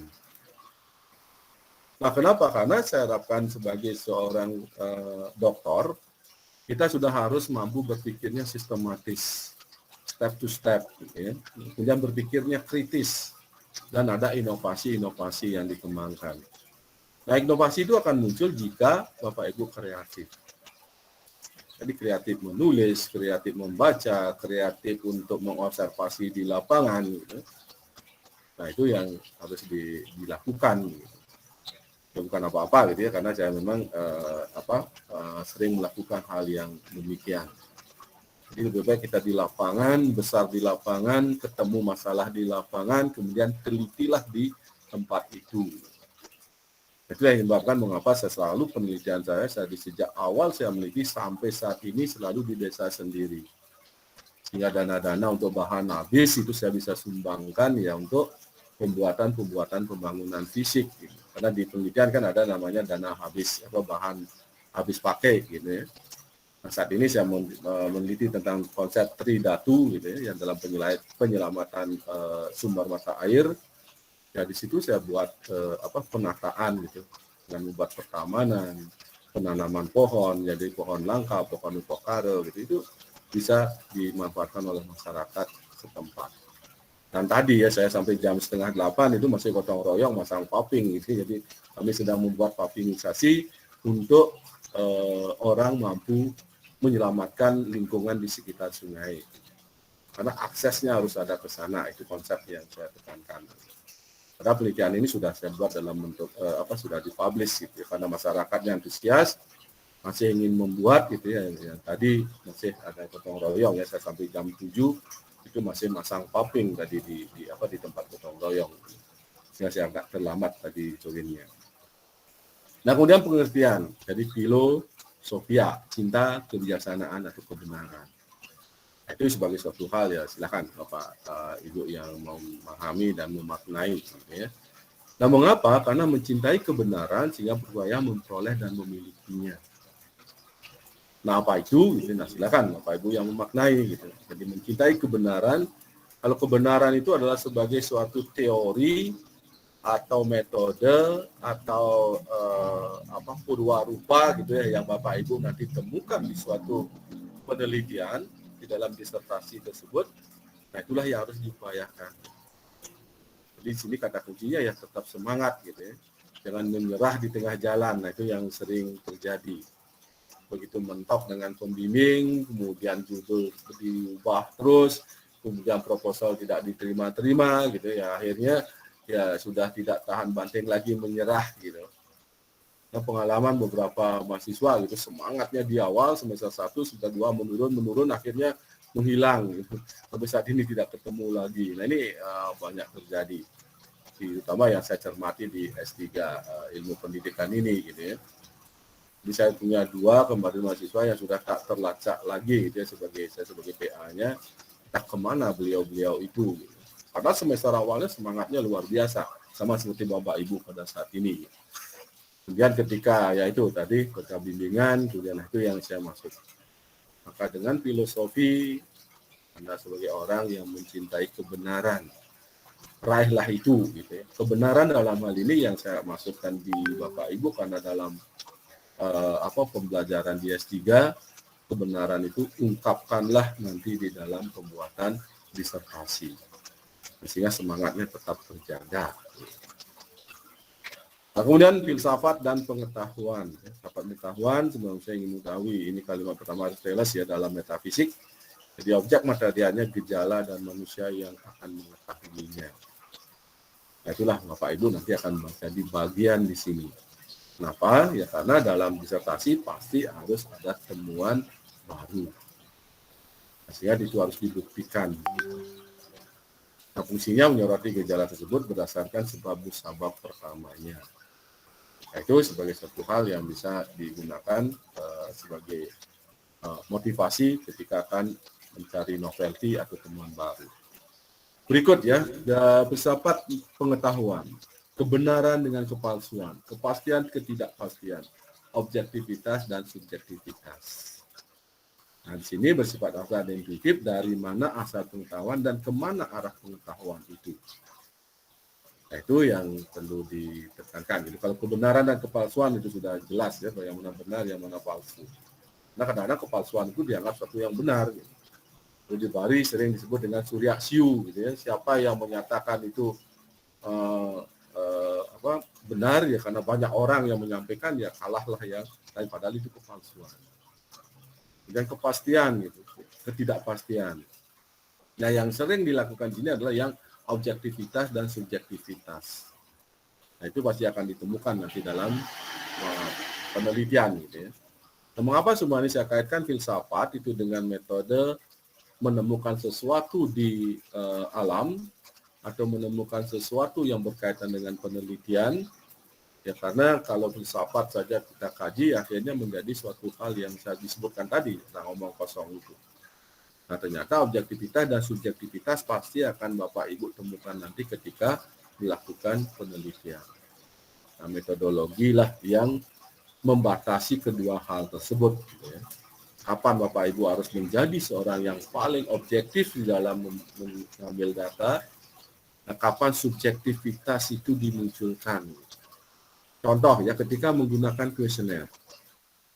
Walaupun sudah divalidasi, sudah dihitung reliabilitasnya dengan nilai R yang sangat tinggi gitu ya, tetapi subjektivitas itu masih muncul. Nah, itu yang perlu dipertimbangkan. Nah, sementara yang objektivitas itu memang diinginkan dalam suatu penelitian karena betul-betul objektif. Nah, sehingga kalau saya kaitkan dengan statistik, ada data objektif, ada data subjektif. Yang objektif ini adalah hard data atau data keras, subjektif ini soft data. Itu dua hal yang saling bertentangan ketika kita berada di ranah penelitian. Dan itu ada trik tertentu yang digunakan untuk mengatasi subjektivitas yang tinggi. Kalau objektivitas sudah pasti gitu ya, tadi sudah. Kalau dia sudah objektif, datanya data keras atau hard data gitu ya, itu sebagai suatu hal yang bisa dipertanggungjawabkan secara keilmiahan.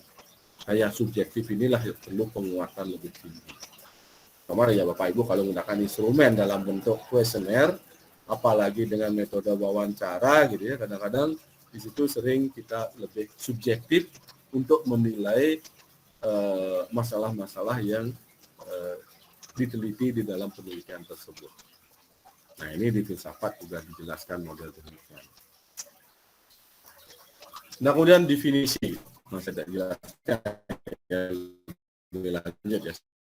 Jelaskan nanti ada Socrates dan Plato, Aristoteles, Marcus Cicero ya, jadi dengan berbagai hal yang silahkan Bapak Ibu baca, saya tidak ada penekanan di situ. Nah, kemudian cabangnya ada filsafat etika, ada filsafat pengetahuan. Nah, fungsi filsafat pengetahuan menyoroti gejala manusia berdasarkan sudut sebab pertama sudah tadi. Kemudian fokus, apakah suatu pengetahuan itu benar, tepat, terpercaya, dan tidak berubah? Itu pertanyaan pertama. Kemudian yang kedua, apakah suatu pengetahuan itu berubah-ubah terus, bergerak dan berkembang? Nah, jika berkembang, kemana arahnya? Inilah yang perlu dijawab oleh Bapak Ibu selaku peserta didik S3. Jadi fokusnya ke sini. Suatu pengetahuan itu benar, tepat, terpercaya, dan tidak berubah. Yang kedua, suatu pengetahuan itu bisa berubah terus, berkembang, bergerak. Nah, ini yang dimungkinkan ada peluang-peluang untuk penelitian lebih lanjut. Nah, jika berkembang, nah arahnya kemana? Nah, itu. Mengapa saya tekankan hal yang seperti ini? Karena kita sering kebablasan, terlalu banyak meniru Barat. Kita ingin mengejar orang Barat, pasti akan kalah. Seperti yang disampaikan dalam penelitian ya, tadi pagi Prof. Nyoman Wijana menyampaikan gitu ya. Saya tergelitik gitu ya dengan pernyataan yang dikatakan Cina sudah berlari cepat bahkan sampai melampaui Amerika gitu. Indonesia sedang bermimpi. Nah, itu kenapa? Karena kita tidak tahu kemana arah dari perkembangan ini, dan kita sering dicekoki dengan hal-hal untuk mengejar orang Barat karena dia larinya sudah jauh sekali dari kita. Mereka sudah sampai ke bulan, kita baru sampai di batu bulan gitu. Nah, ini contohnya gitu, batu bulan itu satu tempat ya di Bali yang namanya batu bulan gitu ya. Mereka sudah sampai ke bulan, kita baru berangan-angan untuk ke sana. Nah, itu ya sebabnya mengapa saya tekankan kearifan lokal. Karena kita akan selangkah lebih maju dari mereka gitu. Kalau kita terus mengejar mereka, selalu akan dinomor duakan dan dikecilkan gitu. Tidak pernah kita nomor satu. Ketika kita mengambil apa yang kita punya, sementara orang barat sekarang mulai dia lari ke timur, kan lebih baik kita belok. Tetap di timur gitu, atau kita diam aja di timur gitu, pasti kita duluan dari mereka. Kalau kita kejar mereka ke Amerika, sementara mereka mau ke timur, kita tetap di belakangnya. Cina sudah melakukan hal itu, Indonesia belum. Cina sudah lakukan itu, semua pengobatan itu dia upload semuanya, publish semuanya, kaji secara ilmiah, semua sistem pengobatan yang ada di sana. Hanya dia yang nomor satu. Kenapa? Karena dia banyak menggunakan yang sifatnya herbal. Sementara di barat itu banyak menggunakan zat kimia, maka dia menang satu langkah. Kita yang punya taru pramana gitu, mengapa kok tidak ikut dengan Cina gitu. Nah inilah katanya kita sudah punya taru pramana, bahkan kita bertanya pada pohonnya, pembunyian tuli gitu, apanya yang bisa digunakan untuk obat kan gitu, pernyataan di taru pramana itu.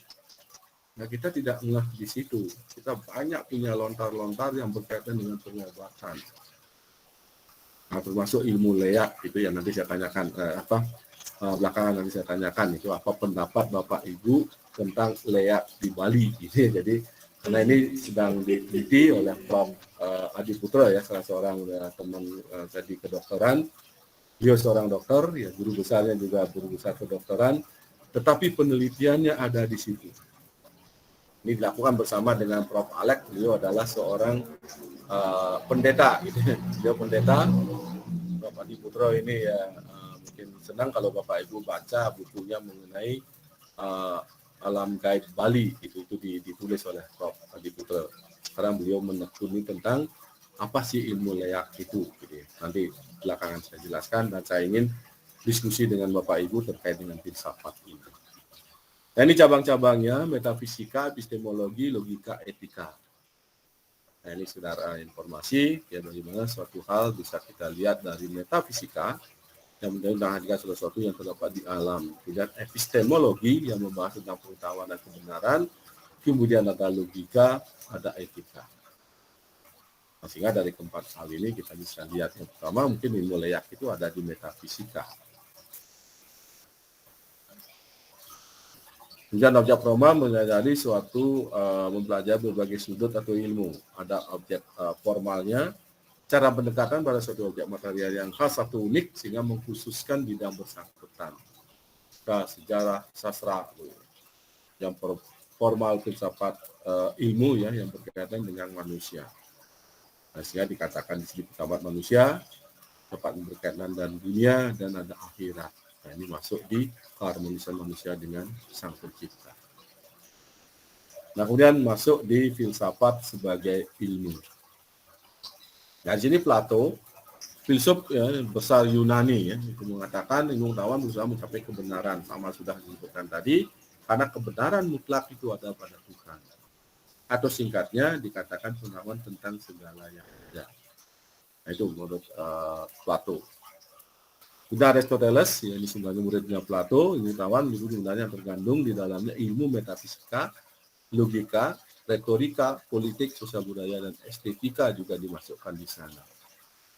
Nah, sehingga si Aristoteles ini memang yang dikenal sebagai filsuf yang cenderung melihat suatu kebenaran itu berdasarkan ilmu metafisika, logika, retorika, dan seterusnya.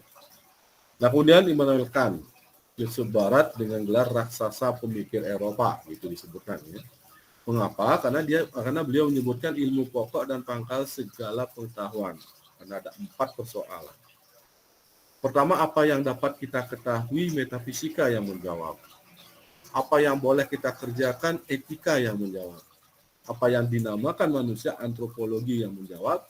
Sampai di mana harapan kita, nah itu dijawab oleh agama. Nah itu Immanuel Kant. Gitu. Jadi agama sebagai keharmonisan manusia dengan Tuhan itu adalah untuk menjawab sampai di mana harapan kita. Nah, kalau di Bali disebutkan dengan moksa kata menjaga dita ya saisi dharma. Gitu. Kata filsuf ya, di Bali. Ya. Bagaimana mencapai suatu harapan di mana kita memperoleh suatu kedamaian, kesejahteraan, kebahagiaan, dan kedamaian baik di dunia maupun di akhirat. Nah, itu yang sering ditemukan atau sering diisyaratkan kepada kita semua sebagai penganut agama.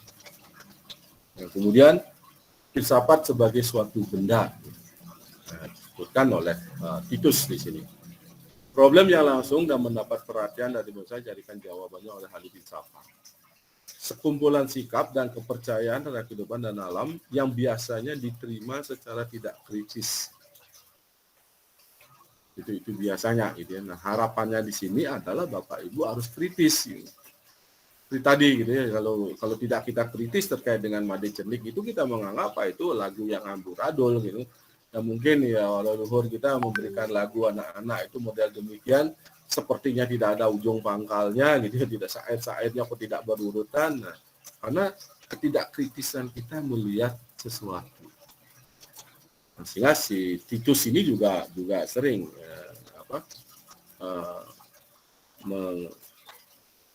mengingatkan gitu ya, supaya suatu filsafat itu dikatakan sebagai kumpulan sikap dan kepercayaan.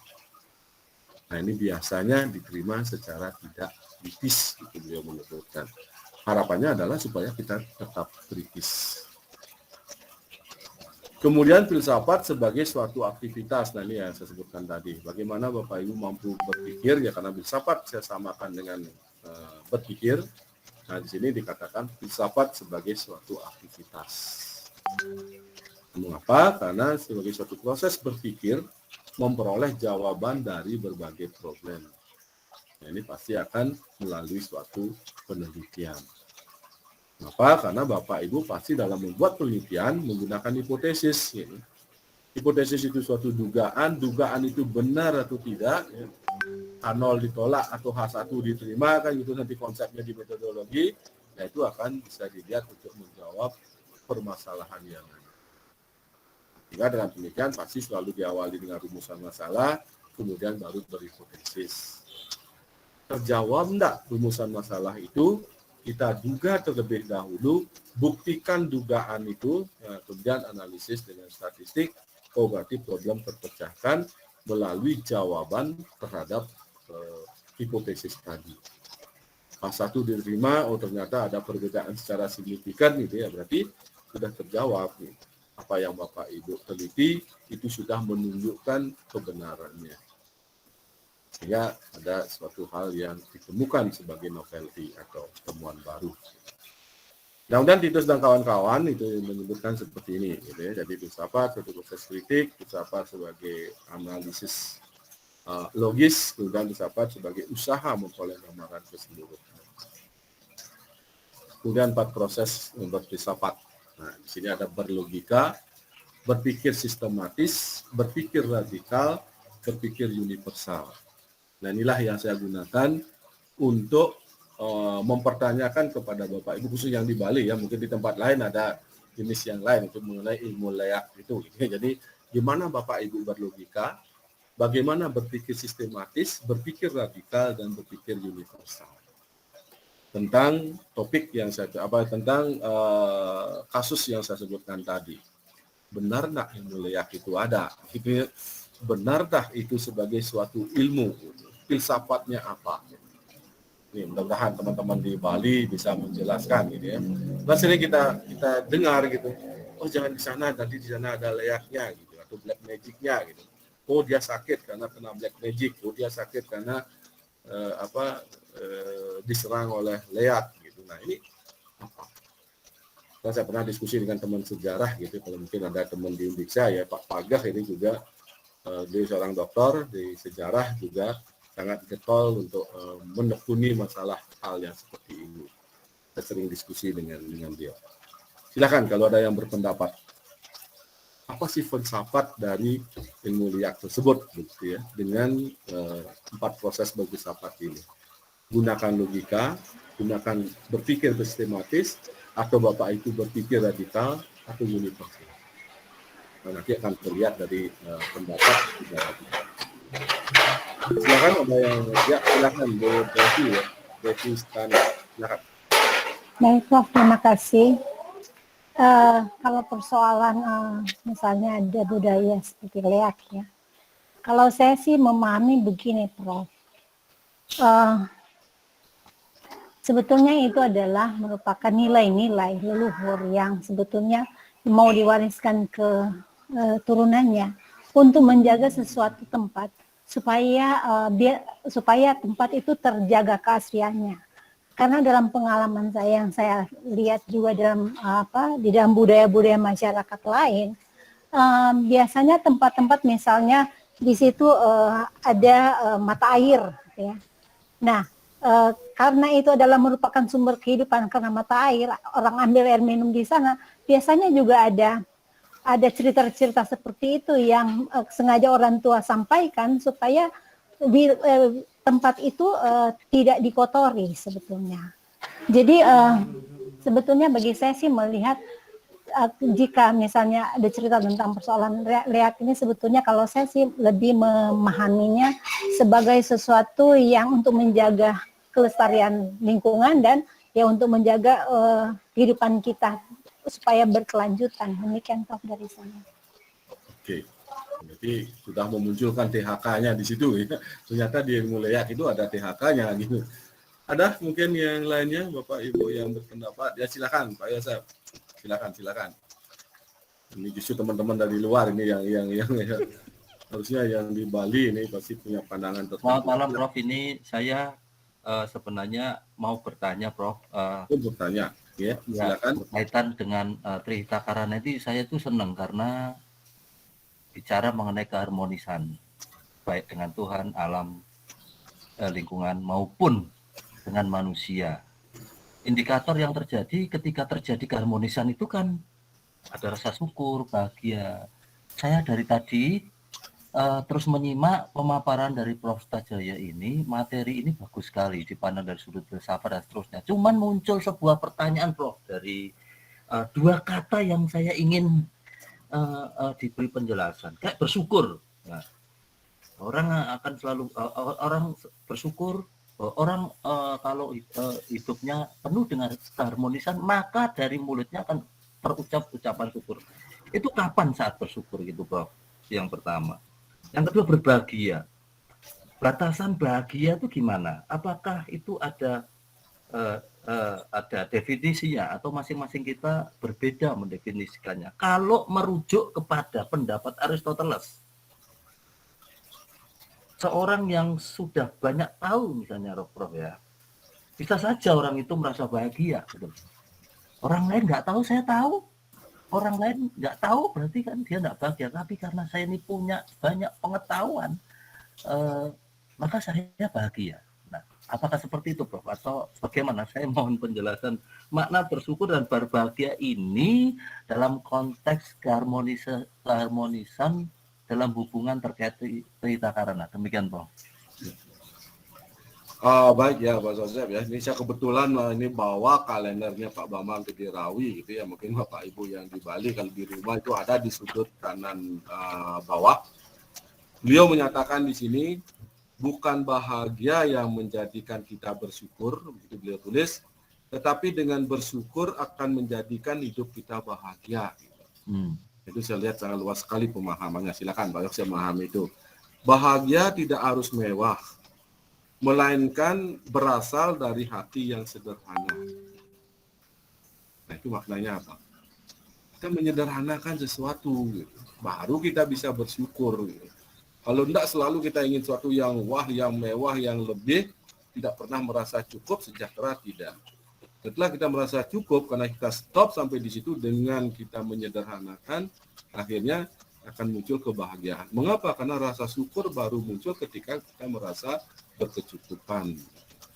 Nah itu kalau saya maknai dari apa yang disampaikan oleh Pak Bambang Kedirawi, ini beliau adalah ahli kalender ya, ahli astronomi di Bali yang membuat kalender ya, dengan dari sejak zaman dahulu gitu ya. Jadi beliau sudah almarhum gitu ya. Jadi kebetulan beliau dari ini kalendernya sangat terkenal di Bali. Jadi beliau filsafatnya demikian.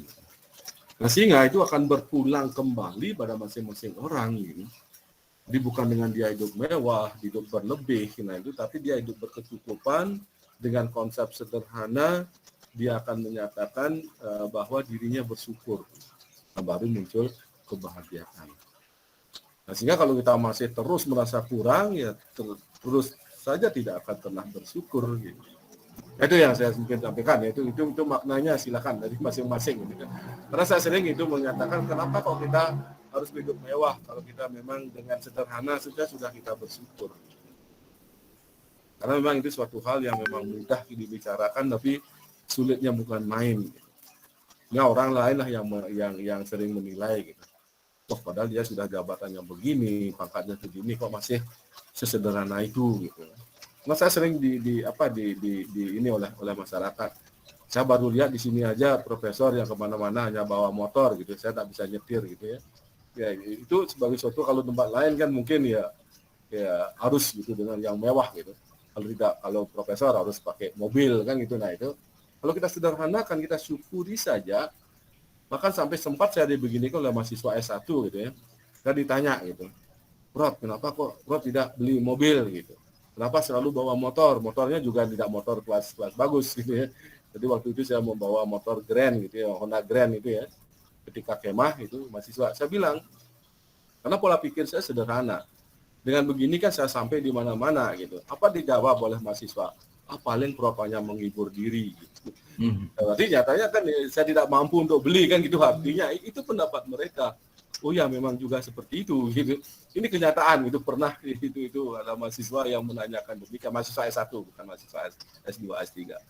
Paling Prof hanya menghibur diri saja gitu. Nah, itu sebagai satu hal mengapa kok kesederhanaan kita itu dinilai oleh orang lain bahwa kita tidak mampu untuk itu. Nah, itu yang kadang-kadang kita tidak tahan banting gitu. Wah, profesor ini sudah punya rumah bertingkat 10 gitu. Profesor ini kok masih punya gubuk gitu ya. Saya pernah karena ada mahasiswa S3 saya yang konsultasi ke rumah, ini rumah profesornya kok begini.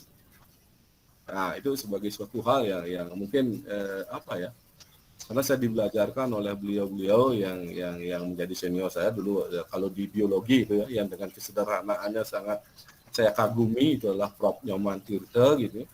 Dia sudah jadi profesor masih tetap membawa seven cebloknya gitu, seven cebloknya Honda Bebek yang tahun 70 itu ya. Ketika itu saya jadi mahasiswa beliau. Dia sudah guru besar pada waktu itu. Kemudian Prof. Wayan Bawo gitu ya. Beliau juga sama. Bahkan dianggap buruh pernah di suatu jalan karena helmnya yang kumal gitu ya, bawa motor Honda Bebek tahun 70 gitu, jalannya pelan-pelan gitu ke kampus gitu ya. Itu Prof. Wayan Bawo, itu senior kami. Prof. Sarne juga mungkin kata yang kenal gitu. Nah, itu sebagai suatu, karena kita harus melihat dari figur yang sederhana, baru kita bisa berlaku sederhana. Disitulah kita bisa bersyukur. Nah, itu menurut Pak Bambang Gedirawi. Nah, sekarang silakan Bapak Ibu yang memaknai itu. Sederhananya dalam hal apa, bersyukurnya ketika bagaimana, merasa cukupnya kapan gitu. Nah, itu pertanyaan lagi Pak Yosef gitu ya. Jadi silakan itu. Oke ya, Prof, maaf Prof. Berarti makna dari bahagia dan bersyukur itu masing-masing orang bisa mendefinisikan sendiri tergantung pengalaman hidupnya itu ya Prof? Ya. Atau kalau menurut saya seperti itu, atau bagaimana ya Prof? Pengalaman hidupnya dan keteladanannya terhadap siapa gitu. Kalau meneladani artis ya berarti kawin cerai gitu ya, itu lain soal lagi. Berarti kegemerlapan, glamor itu karena diteladani beliau-beliau itu. Nah, kalau saya sering membuat figur misalnya presiden pertama kita siapa Bung Karno gitu ya misalnya. Saya lihat memang betul beliau itu dengan sederhananya, bahkan bajunya yang bolong-bolong pun masih sering digunakan gitu. Itu sebagai suatu hal yang bisa dilihat. Seorang presiden, nah sekarang kan dikatakan Pak Jokowi juga modelnya demikian. Beliau kan tampak sangat sederhana gitu ya. Nah, sederhana itulah yang ditunjukkan. Padahal seharusnya beliau bisa lebih tampil lebih glamor dari itu, tetapi tidak melakukan hal itu. Nah, pasti konsepnya kesederhanaan. Itu ya, jadi perilaku kita kesederhanaan, kemudian kapan kita merasa cukup, kapan merasa bersyukur, nah disitulah akan muncul kesejahteraan, kebahagiaan. Kalau enggak, pasti tidak akan pernah sejahtera, tidak akan pernah bahagia gitu. Karena indikator kita tidak jelas. Gitu. Nah itu Pak. Ya, terima kasih. Oke. Oke Pak Nyoman, silakan Pak Nyoman Budi Hartawan yang mungkin berkaitan dengan pertanyaan saya tadi ya, ilmu layak. Ya, silakan. Ini Prof yang mencoba untuk berpendapat Prof. Oke, silakan. Terkait dengan liak di Bali, ngenten Prof. Tiang pernah baca dulu itu liak itu sebetulnya artinya adalah linggihang aksara kan. Linggihang aksara. Nah, kalau saya coba mengulas dengan logika saya, linggihang aksara itu kan artinya menempatkan aksara ke dalam diri. Nah, aksara itu kan tulisan. Tulisan itu bisa memberikan informasi. Informasi bisa menjadi pengetahuan bagi seseorang. Sehingga liak atau linggihang aksara itu adalah bagaimana kita menempatkan pengetahuan ke dalam diri kita. Nah, kalau kita berbicara tentang pengetahuan, maka itu tidak ada yang jahat dan baik. Karena pengetahuan itu sifatnya adalah netral. Nah, yang membedakan pengetahuan itu baik atau tidak itu adalah tergantung dari manusianya, dari sifat dan karakter manusianya. Jadi ketika seorang manusia memiliki pengetahuan, itu mau digunakan untuk apa? Apakah untuk hal yang baik, ya, yang membangun, atau yang buruk atau cenderung bersifat merusak. Nah, kalau liak ini kan cenderung yang populernya adalah yang bersifat merusak, sehingga yang menyakiti orang, kemudian mengganggu orang. Nah, itu yang cenderung populer. Berarti pengetahuan digunakan untuk merusak. Nah, sedangkan pengetahuan yang digunakan untuk membantu, misalnya mengobati, nah itu kalau menurut saya itu juga bagian dari ilmu liak. Kalau orang bilang ada penengen dan pengiwe. Penengen itu artinya digunakan untuk perbuatan yang baik, sedangkan pengiwe itu digunakan untuk perbuatan yang jelek. Jadi itu Prof menurut pandangan saya, Prof. Okay. Ya. Oke, baik, terima kasih ya Pak Budi Hartawan. Okay. Ada lagi mungkin yang lain berpendapat?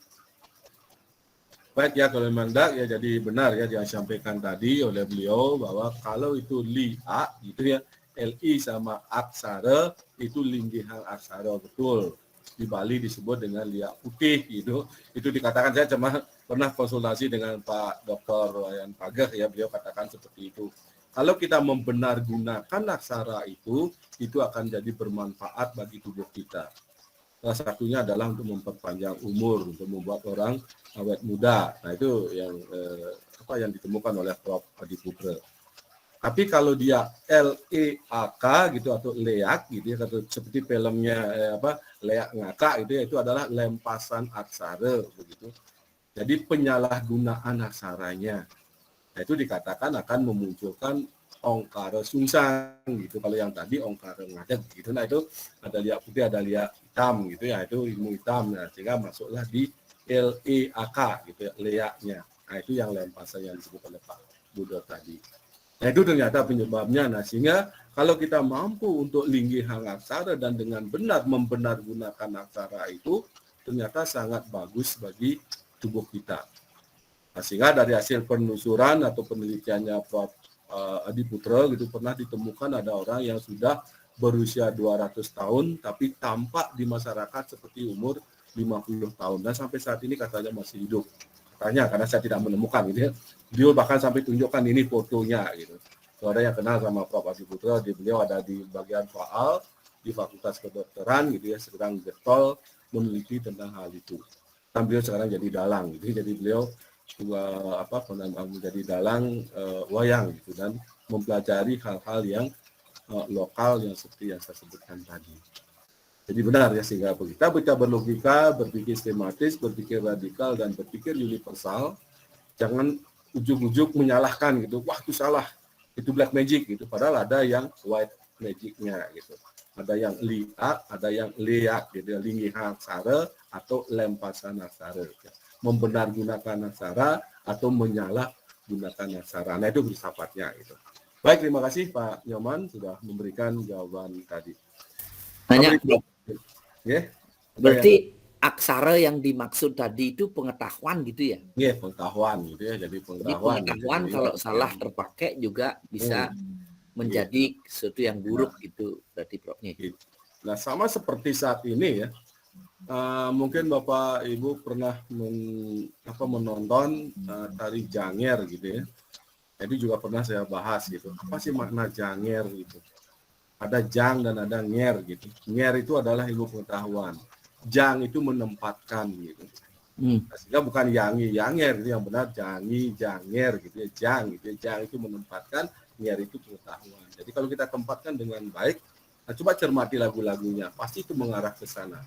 Di mana mengimplementasikan ilmu pengetahuan itu supaya dibenar-gunakan. Di lagu Janger itu kentara sekali. Nah, saya sering melakukannya dan sering melakoni gitu. Saya cermati itu ternyata waduh, filsafatnya tinggi sekali lagu ini gitu. Itu juga sudah saya tulis ya di ergonomi sosial budaya gitu. Saya tulis itu gitu ya. Nah, itu hal-hal kecil yang kita temukan di masyarakat, sering dilakoni oleh masyarakat atau kita sendiri yang melakoni, tetapi kita tidak sadar bahwa di situ ada filsafat yang begitu tinggi. Nah, caranya gimana? Ya kita harus berlogika dulu, logikanya begini. Atau berpikir sistematis, atau malah radikal gitu, atau yang universal. Nah, ini konsep dari 4 proses berfilsafat ini. Itu Pak Dewa ya, jadi mungkin itu yang saya sampaikan. Baik, berikutnya kita lihat, nah ini. Munculkan filsafat hidup kita, gitu, berawal dari moto nekat, gitu. Ini ya saya yang membuat sendiri, gitu ya. Jadi ada nekat, di sini ada N-nya niat, E-nya empati, K-nya kreatif, A-nya atraktif dalam kata positif ya, baru tepat waktu. Jadi niat pertama, kalau belum ada niat tidak akan bisa kita mengkaji lebih jauh mengenai filsafat ini. Kemudian kita empati, ya tempatkan diri kita pada diri orang lain. Jangan hanya simpati saja. Kalau empati itu pasti kita akan menuju ke sana. Contoh misalnya ada bencana alam gitu. Kalau Anda bersimpati, saya sangat kasihan pada teman-teman yang kena bencana alam melalui WA Anda kirim, saya turut saya turut prihatin atas bencana yang ditimpa. Itu baru simpati. Kalau Anda datang ke sana membantu, memberikan bantuan, nah itu baru empati. Gitu. Itu bedanya. Nah, sehingga saya lebih tekankan di sini empatinya gitu. Tempatkan diri kita pada diri orang lain. Apalagi ketika mereka dalam kondisi yang tertimpa bencana. Maka datang ke sana, dibantu gitu, diberikan bantuan, jangan hanya mengucapkan hal-hal yang sifatnya simpati saja gitu. Nah, itu yang kedua. Kemudian ketiga kreatif. Kreatif saja tidak cukup, harus diatraktifkan. Contoh ketika Bapak Ibu meneliti ya, hasil penelitian ditaruh di bawah meja, baru kreatif. Atraktifnya gimana? Dipublish, dipublish gitu ya, sebarluaskan sehingga orang lain baca. Oh, ini loh yang dibuat oleh si Bapak A, si Bapak B, si Ibu A gitu. Jadi atraktifnya ada di sana. Kerjakan sesuatu sekecil apapun itu, berikan pada orang lain gitu. Karena ilmu itu tidak boleh pelit gitu ya. Ilmu itu harus. Cuma kadang-kadang ada dosen yang tidak boleh di copy PowerPoint-nya itu dosen yang keliru gitu. Itu dosen yang tidak atraktif gitu. Harusnya diberikan sejak awal gitu, sehingga dia baca, dia akan bisa perbaiki. Kalau ada hal-hal yang salah nanti akan bisa didiskusikan lebih lanjut. Baru ilmu itu bisa berkembang. Jadi kalau kreatif saja tidak cukup, harus diatraktifkan, harus disebarluaskan begitu sebagai suatu hal yang kita miliki. Jangan dimiliki sendiri kreativitas itu. Nah, itu kemudian tepat waktu, disiplin ya, itu sebagai kata kunci supaya nanti ketika dengan moto nekat, ya saya yakin Bapak Ibu bisa menerapkan filsafat hidupnya. Sehingga dalam kondisi nekat dalam arti yang sebenarnya ya silakan. Nah, sekarang mungkin Bapak Ibu yang sudah berumur ya mungkin sudah kalau dibelajarkan dengan kondisi yang saat ini tampaknya kok susah gitu ketika masuk S3, ya nekat saja gitu. Jadi nekat saja, nah kemudian diterjemahkan sebagai niat, empati, kreatif, atraktif, dan tepat waktu. Disediakan 3 tahun ya untuk S3, ya selesaikanlah 3 tahun itu. Gitu. Jangan sampai 7 tahun gitu. Nah cuman ya kadang-kadang banyak hal yang akan dialami di situ. Nah, sehingga dengan kita punya niat yang kuat dari awal untuk menyelesaikan tepat waktu, nah disitulah akan bisa dimanfaatkan moto nekat ini. Nah itu sebagai suatu hal yang saya jelaskan. Kemudian saya masuk di kearifan lokal dengan konsep sing locali ex globali. Nah ini yang saya ajak kepada Bapak Ibu untuk mengangkat kembali kearifan-kearifan lokal yang ada di daerahnya, dan tolong itu diteliti lebih lanjut dan diilmiahkan. Karena saya yakin ini akan memberikan novelty atau temuan baru. Nah, kenapa? Ya karena saya banyak juga membimbing di S3 ilmu kedokteran ya di Udayana. Jadi banyak mahasiswa yang ketika mentok mereka tidak menemukan apa sih temuan baru yang akan saya sampaikan nanti sebagai novelty dari disertasinya. Saya sering mengajak mereka untuk memasukkan kearifan lokal. Termasuk ada teman tempo hari dari Manado ya kalau tidak salah, itu dia saya sebagai co-promotornya, beliau susah sekali memasukkan membuat novelty-nya. Nah, setelah dimasukkan kearifan lokalnya, baru diterima sebagai disertasi. Jadi beliau meneliti tukang panjat pohon lontar gitu ya, karena di situ akan dicari niranya atau di Bali disebut tua gitu. Nah, beliau menyatakan bahwa kearifan lokal di situ pohon nira itu adalah sebagai ibu gitu ya, di daerah Manado dikatakan itu adalah ibunya pulau tersebut. Nah, itu kearifan lokalnya. Kemudian dia sebut sebagai ladi tua. Gitu. Jadi disebutkan di situ ya dengan judul implementasi ergonomi berbasis ladi tua gitu. Ladi tua itu kearifan lokal di sana ya, dengan menyebut lontar itu sebagai ibu untuk meningkatkan kualitas kesehatan pemanjat pohon pohon lontar gitu ya, pohon lontar gitu. Itu jadi disertasi. Jadi ada kearifan lokalnya dia sebut ladi tua. Nah, itu sebagai satu mungkin kalau Bapak Ibu search itu di lapangan itu di Google itu pasti ketemu itu. Itu sudah dipublish itu. Nah, dari kearifan lokal ini yang sudah saya teliti ya, pertama adalah wisata tukat. Saya sengaja tukatnya biarkan ya dengan kata tukat, tidak saya sebut sungai gitu ya. Karena saya inginkan kearifan lokal tukat inilah karena memiliki suatu ciri yang berbeda dengan tukat-tukat yang lain.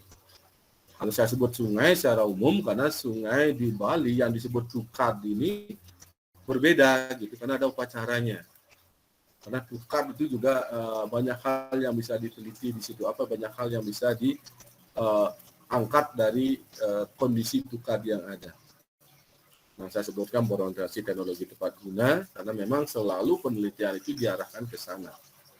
Ada anak teknologi tepat gunanya, ada anak rekayasa sosialnya.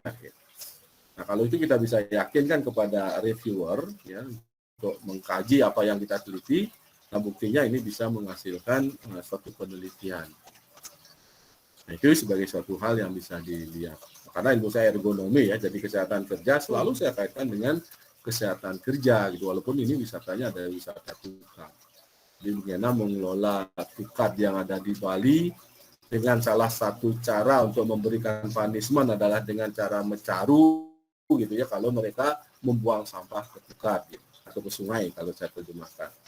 Jadi ada kearifan lokal itu siapa yang ketahuan membuang sampah plastik ke sungai atau ke tukat ini, maka mereka wajib mencaru. Ya, mencaru itu adalah mengupacarai sungai tersebut. Nah, itu juga masuk di kearifan lokal.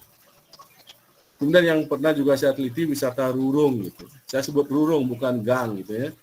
Karena rurung itu memiliki pengertian yang jauh berbeda dengan angkul Bali. Angkul itu adalah pintu depan rumah ya di Bali, itu yang ditata sedemikian sistem.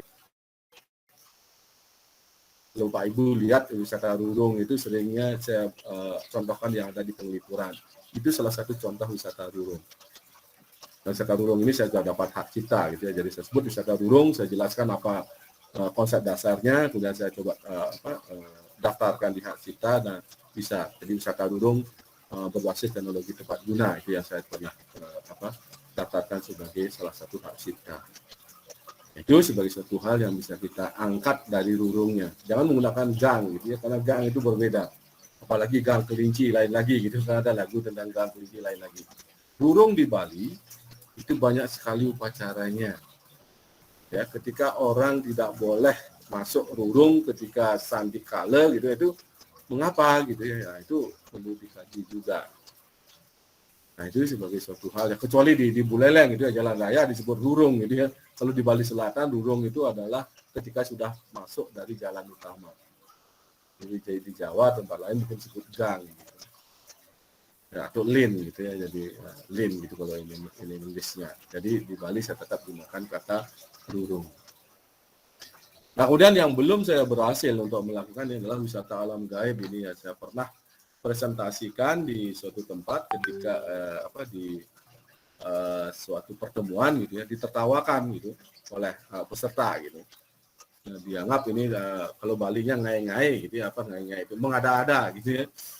Nah, padahal saya sudah tunjuk itu tempatnya di sini, kita bisa berkomunikasi dengan alam gaib gitu, karena sekarang kan banyak orang mempelajari spiritual.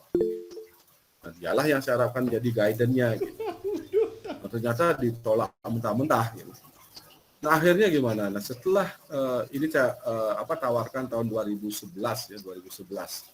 Kebetulan waktu itu saya menyusun proposal tentang penataan lingkungan pemukiman berbasis komunitas. Salah satu programnya adalah ini. Nah, ternyata saat ini di tahun 2017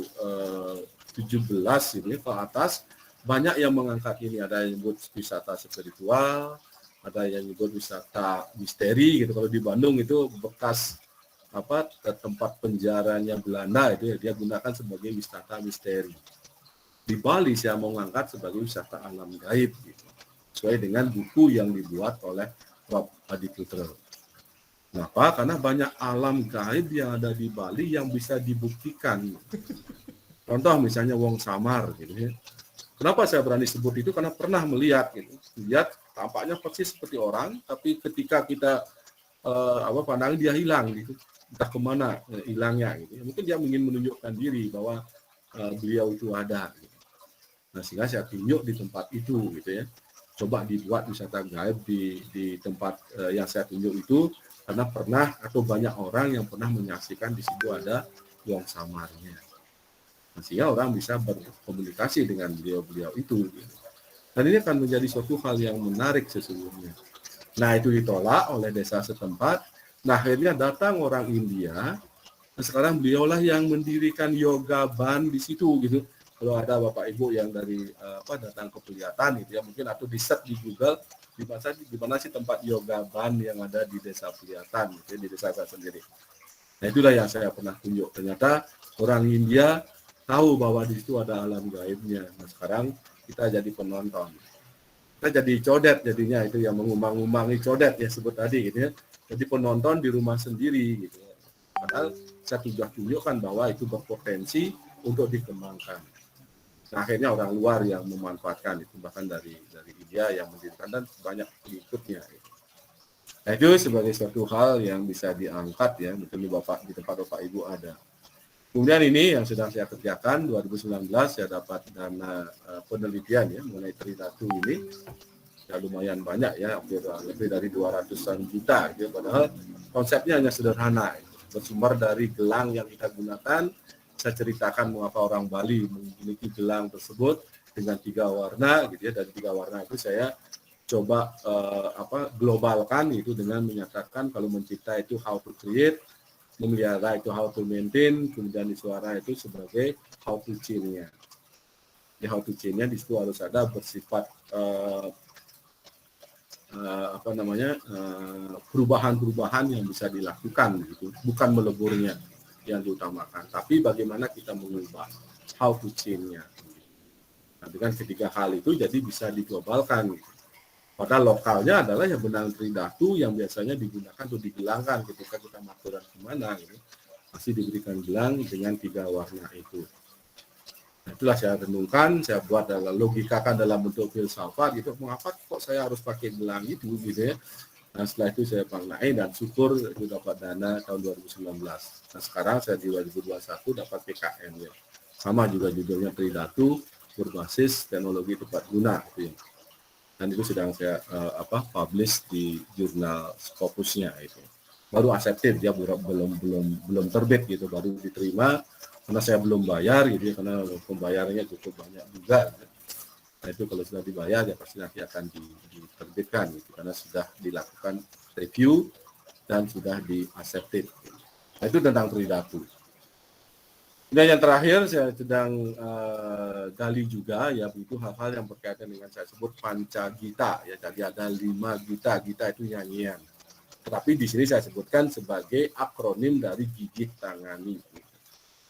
Ini pernah saya tawarkan ketika seorang kepala desa itu mensosialisasikan, jadi ada pemilihan kepala desa, saya tawarkan pada beliau, jelaskan tentang pancagita ini. Nah, sehingga di situ ada bidang pendidikan, karena saya orang pendidikan, kemudian saya orang kesehatan, bidang kesehatan dan lingkungan, agama, adat dan budaya, itu saya masuk sosioculture, kemudian pertanian saya kawinkan dengan pariwisata, gitu ya, karena ketika pariwisata ambruk, orang pasti akan lari ke pertanian. Atau ketika pariwisata sedang glamornya, pertanian juga akan jadi objek wisata. Nah, baru yang kelima, sosial kemasyarakatan, ekonomi kerakyatan, dan keamanan. Nah, ini saya sebut sebagai pancagitanya. Nah, itu sebagai satu hal yang kita coba ramu, yaitu sebagai kearifan-kearifan lokal yang ada. Nah, itu Bapak Ibu ya yang saya sampaikan. Nah, sehingga nanti minggu depan saya harapkan Bapak Ibu mengerjakan tugas ini dan ada yang mempresentasikan. Saya harap ya jadi mensinergikan dengan konsep-konsep tadi. Prof, izin bertanya, Prof, bisa, Prof? Ya, silakan. Izin bertanya, Prof. Oke. Silakan. Terkait dengan kearifan lokal, itu kan kalau di penelitian kita harus bersumber dari referensi yang jelas kan begitu, Prof. Nah, terkait dengan kearifan lokal yang Prof sampaikan tadi itu kan menarik sekali. Nah, apakah itu semuanya memang ada dalam bentuk buku? Apakah kearifan lokal itu yang kita gunakan nanti, yang kita acu referensinya harus dalam bentuk buku? Atau bisa tulisan-tulisan yang memang belum dibukukan? Kemudian kalau memang seandainya harus dalam bentuk buku, ada enggak Prof rekomendasikan penerbit yang biasanya menerbitkan buku-buku tentang kearifan lokal? Oke, itu Prof. Terima kasih, Prof. Baik. Oke. Nah, dari mohon ya mindset-nya terkait dengan kearifan lokal ini, kalau memang sudah ditulis oleh orang lain sebelumnya, boleh kita acu. Yang bagus itu adalah bersumber jadi jurnal. Jadi jurnal yang sudah dipublish. Karena buku itu biasanya sudah out of date ya, karena dia temuannya sudah 10 tahun sebelumnya baru dimuat dalam bentuk buku. Nah, kalau Pak Nyoman misalnya ingin menggunakan suatu acuan, itu sebaiknya yang digunakan adalah dari hasil-hasil penelitian. Nah, tetapi kalau memang itu tidak ada, dan di buku juga tidak ada, itu boleh diungkapkan oleh seseorang.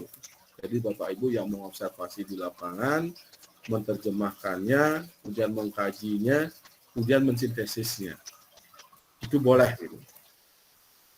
Kemudian itu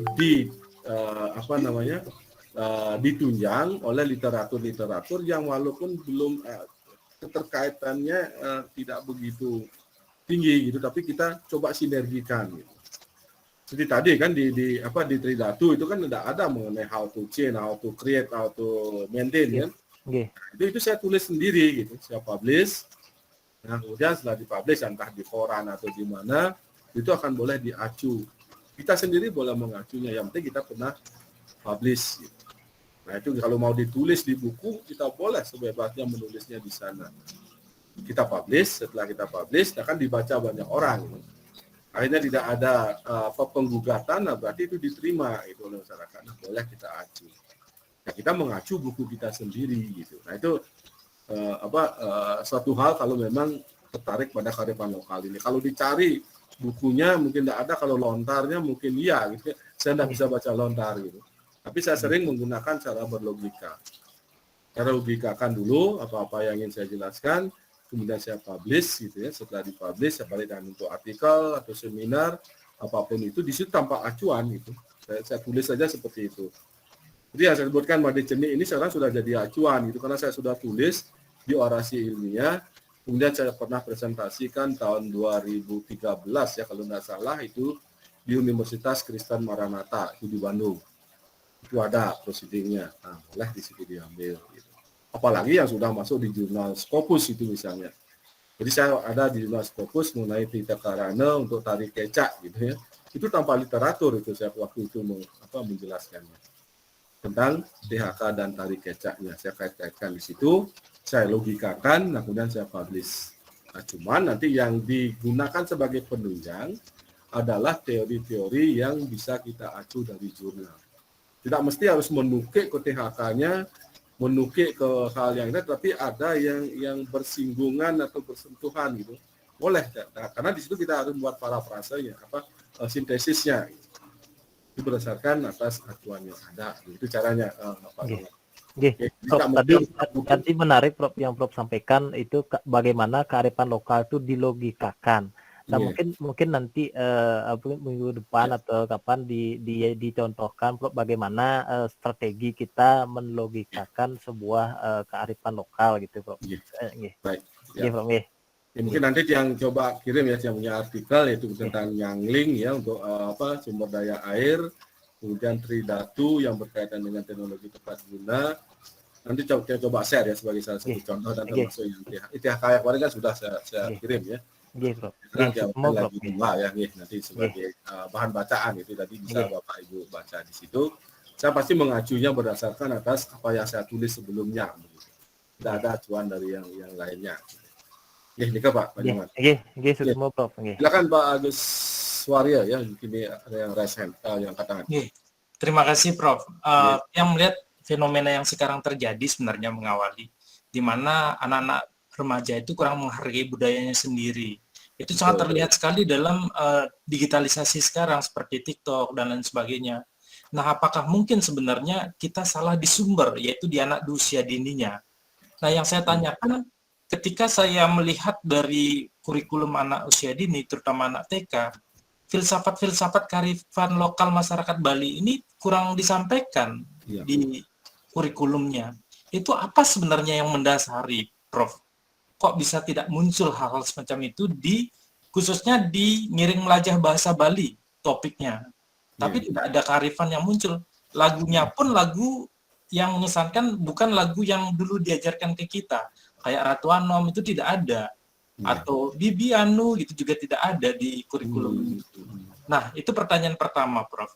Pertanyaan kedua, terkait dengan pertanyaan dari Pak Dewumuku tadi, Satkerti. Itu ada dua kata, Sat dan Kertih atau San Kertih. Nah, itu sebenarnya apakah itu filsafat zaman dahulu atau filsafat yang dibuat zaman sekarang yang kemudian menjadi bagian dari kearifan lokal masyarakat, Prof? Mohon pencerahannya, Prof. Atau mungkin langsung saja ya ke beliaunya yang tadi siapa ya yang Satkerti ini mungkin punya suatu konsep. Silakan Pak Dewo ya, silakan masih ada ya tadi Tiang tidak. Pak Dewo tentang Satkerti. Kebetul Tiang sih maunya memang menggali nih ke Satkerti. Dalam kaitan membangun sumber daya unggul khususnya dalam berwirausaha gitu. Nah, sedang melihat-lihat juga tentang Satkerti itu. Nah, yang saya Tiang lihat yang paling klik ke satu hal itu dari Pak Wiano tulisannya. Itu Satkerti itu ada dua komponen, walaupun 6 ada dua komponen. Manusia dan alam.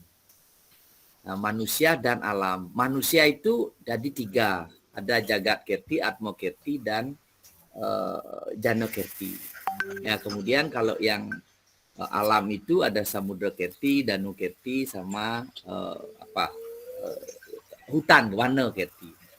Nah, manusia dan alam. Jadi asih kepada alam, punya kepada sesama manusia, itu dua hal gitu. Jadi asih kepada alam. Jadi diharapkan kita itu dalam beraktivitas, jadi karakter yang termunculkan pada diri kita itu adalah bagaimana memberi, bahwa hidup itu sebagai sebuah swadharma yang memberi, punya gitu. Kemudian kepada alam kita asih gitu. Sehingga akan saling melindungi. Kendan nandonya nih kok yang lihat baru sepintas sih gitu.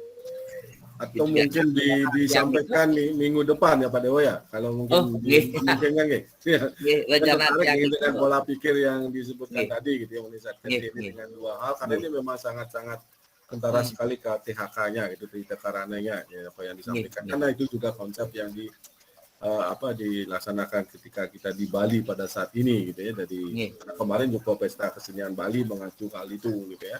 Nah, itu supaya bisa diterima. Ini ke Pak Nyoman Agus ya. Nah, kemudian terkait dengan PAUD tadi ya, nah sinilah Bapak Ibu ya yang ikut sekarang di S3 Ilmu Pendidikan gitu ya, karena di sini akan cobalah diingatkan kembali para penyusun kurikulumnya gitu. Jangan anlehnya ke barat saja gitu.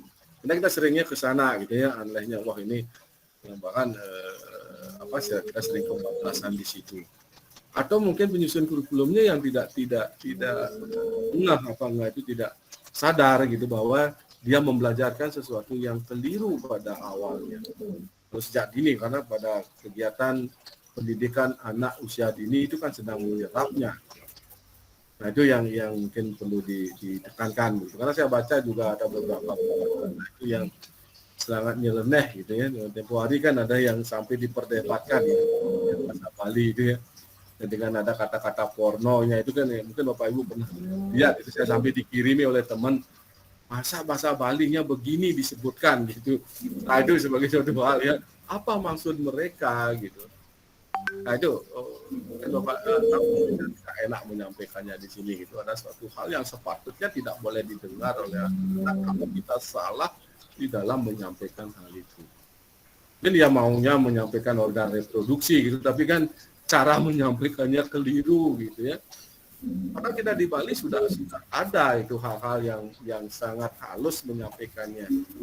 Kan Pak Nyoman kan pernah mendengar kata gini ya, kaki mula canging, dadong mula sindol gitu ya. Nah itu disebutkan gitu. Cuman jangan terjemahkan gitu. Nah itu ini gamblang disebutkan di bahasa Bali itu. Saya dikirimi oleh teman, kebetulan dia ada seorang klien Banjar atau klien adat, saya di bidang pendidikan.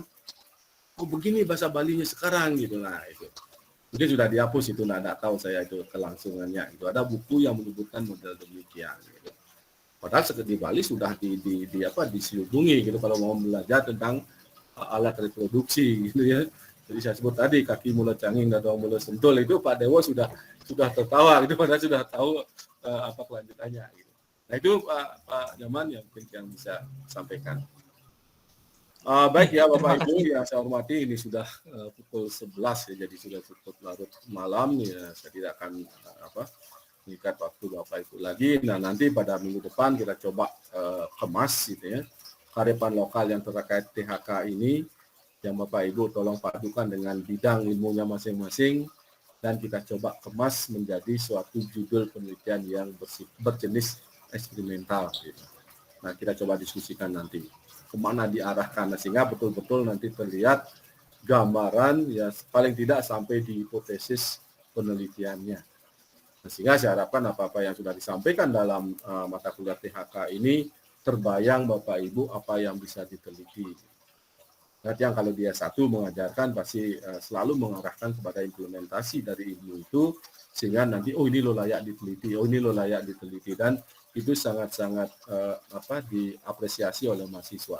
Ketika dia tertarik pasti dia catat itu. Oh ini variabel yang bisa diteliti. Oh ini variabel yang bisa digunakan untuk indikator terukurnya. Nah itu saya jelaskan di situ. Instrumennya ini, indikatornya ini, cara analisisnya begini. Nah itu saya sering tekankan ketika memberikan suatu dasar teori. Supaya tidak membosankan gitu ya. Karena kalau teori semuanya saya sendiri sering bosan gitu membelajarkannya gitu. Nah, silakan kita berpikir lebih jauh ya, supaya nanti apa yang kita bicarakan, apa yang kita kaji paling tidak akan bisa dibuat sebuah penelitian. Baiklah Bapak Ibu, demikian yang saya sampaikan untuk kegiatan perkuliahan kita malam hari ini, dan dengan mengucapkan selamat malam, dan saya akhiri perkuliahan ini dengan mengaturkan nanti. Om Santi. Om, terima kasih. Semua bro. Terima kasih Prof. Terima kasih. Prof. Malam Prof. Selamat malam Prof. Sukses Prof. Sukses. Lihat yang pamit ya dari kegiatan ini. Alis.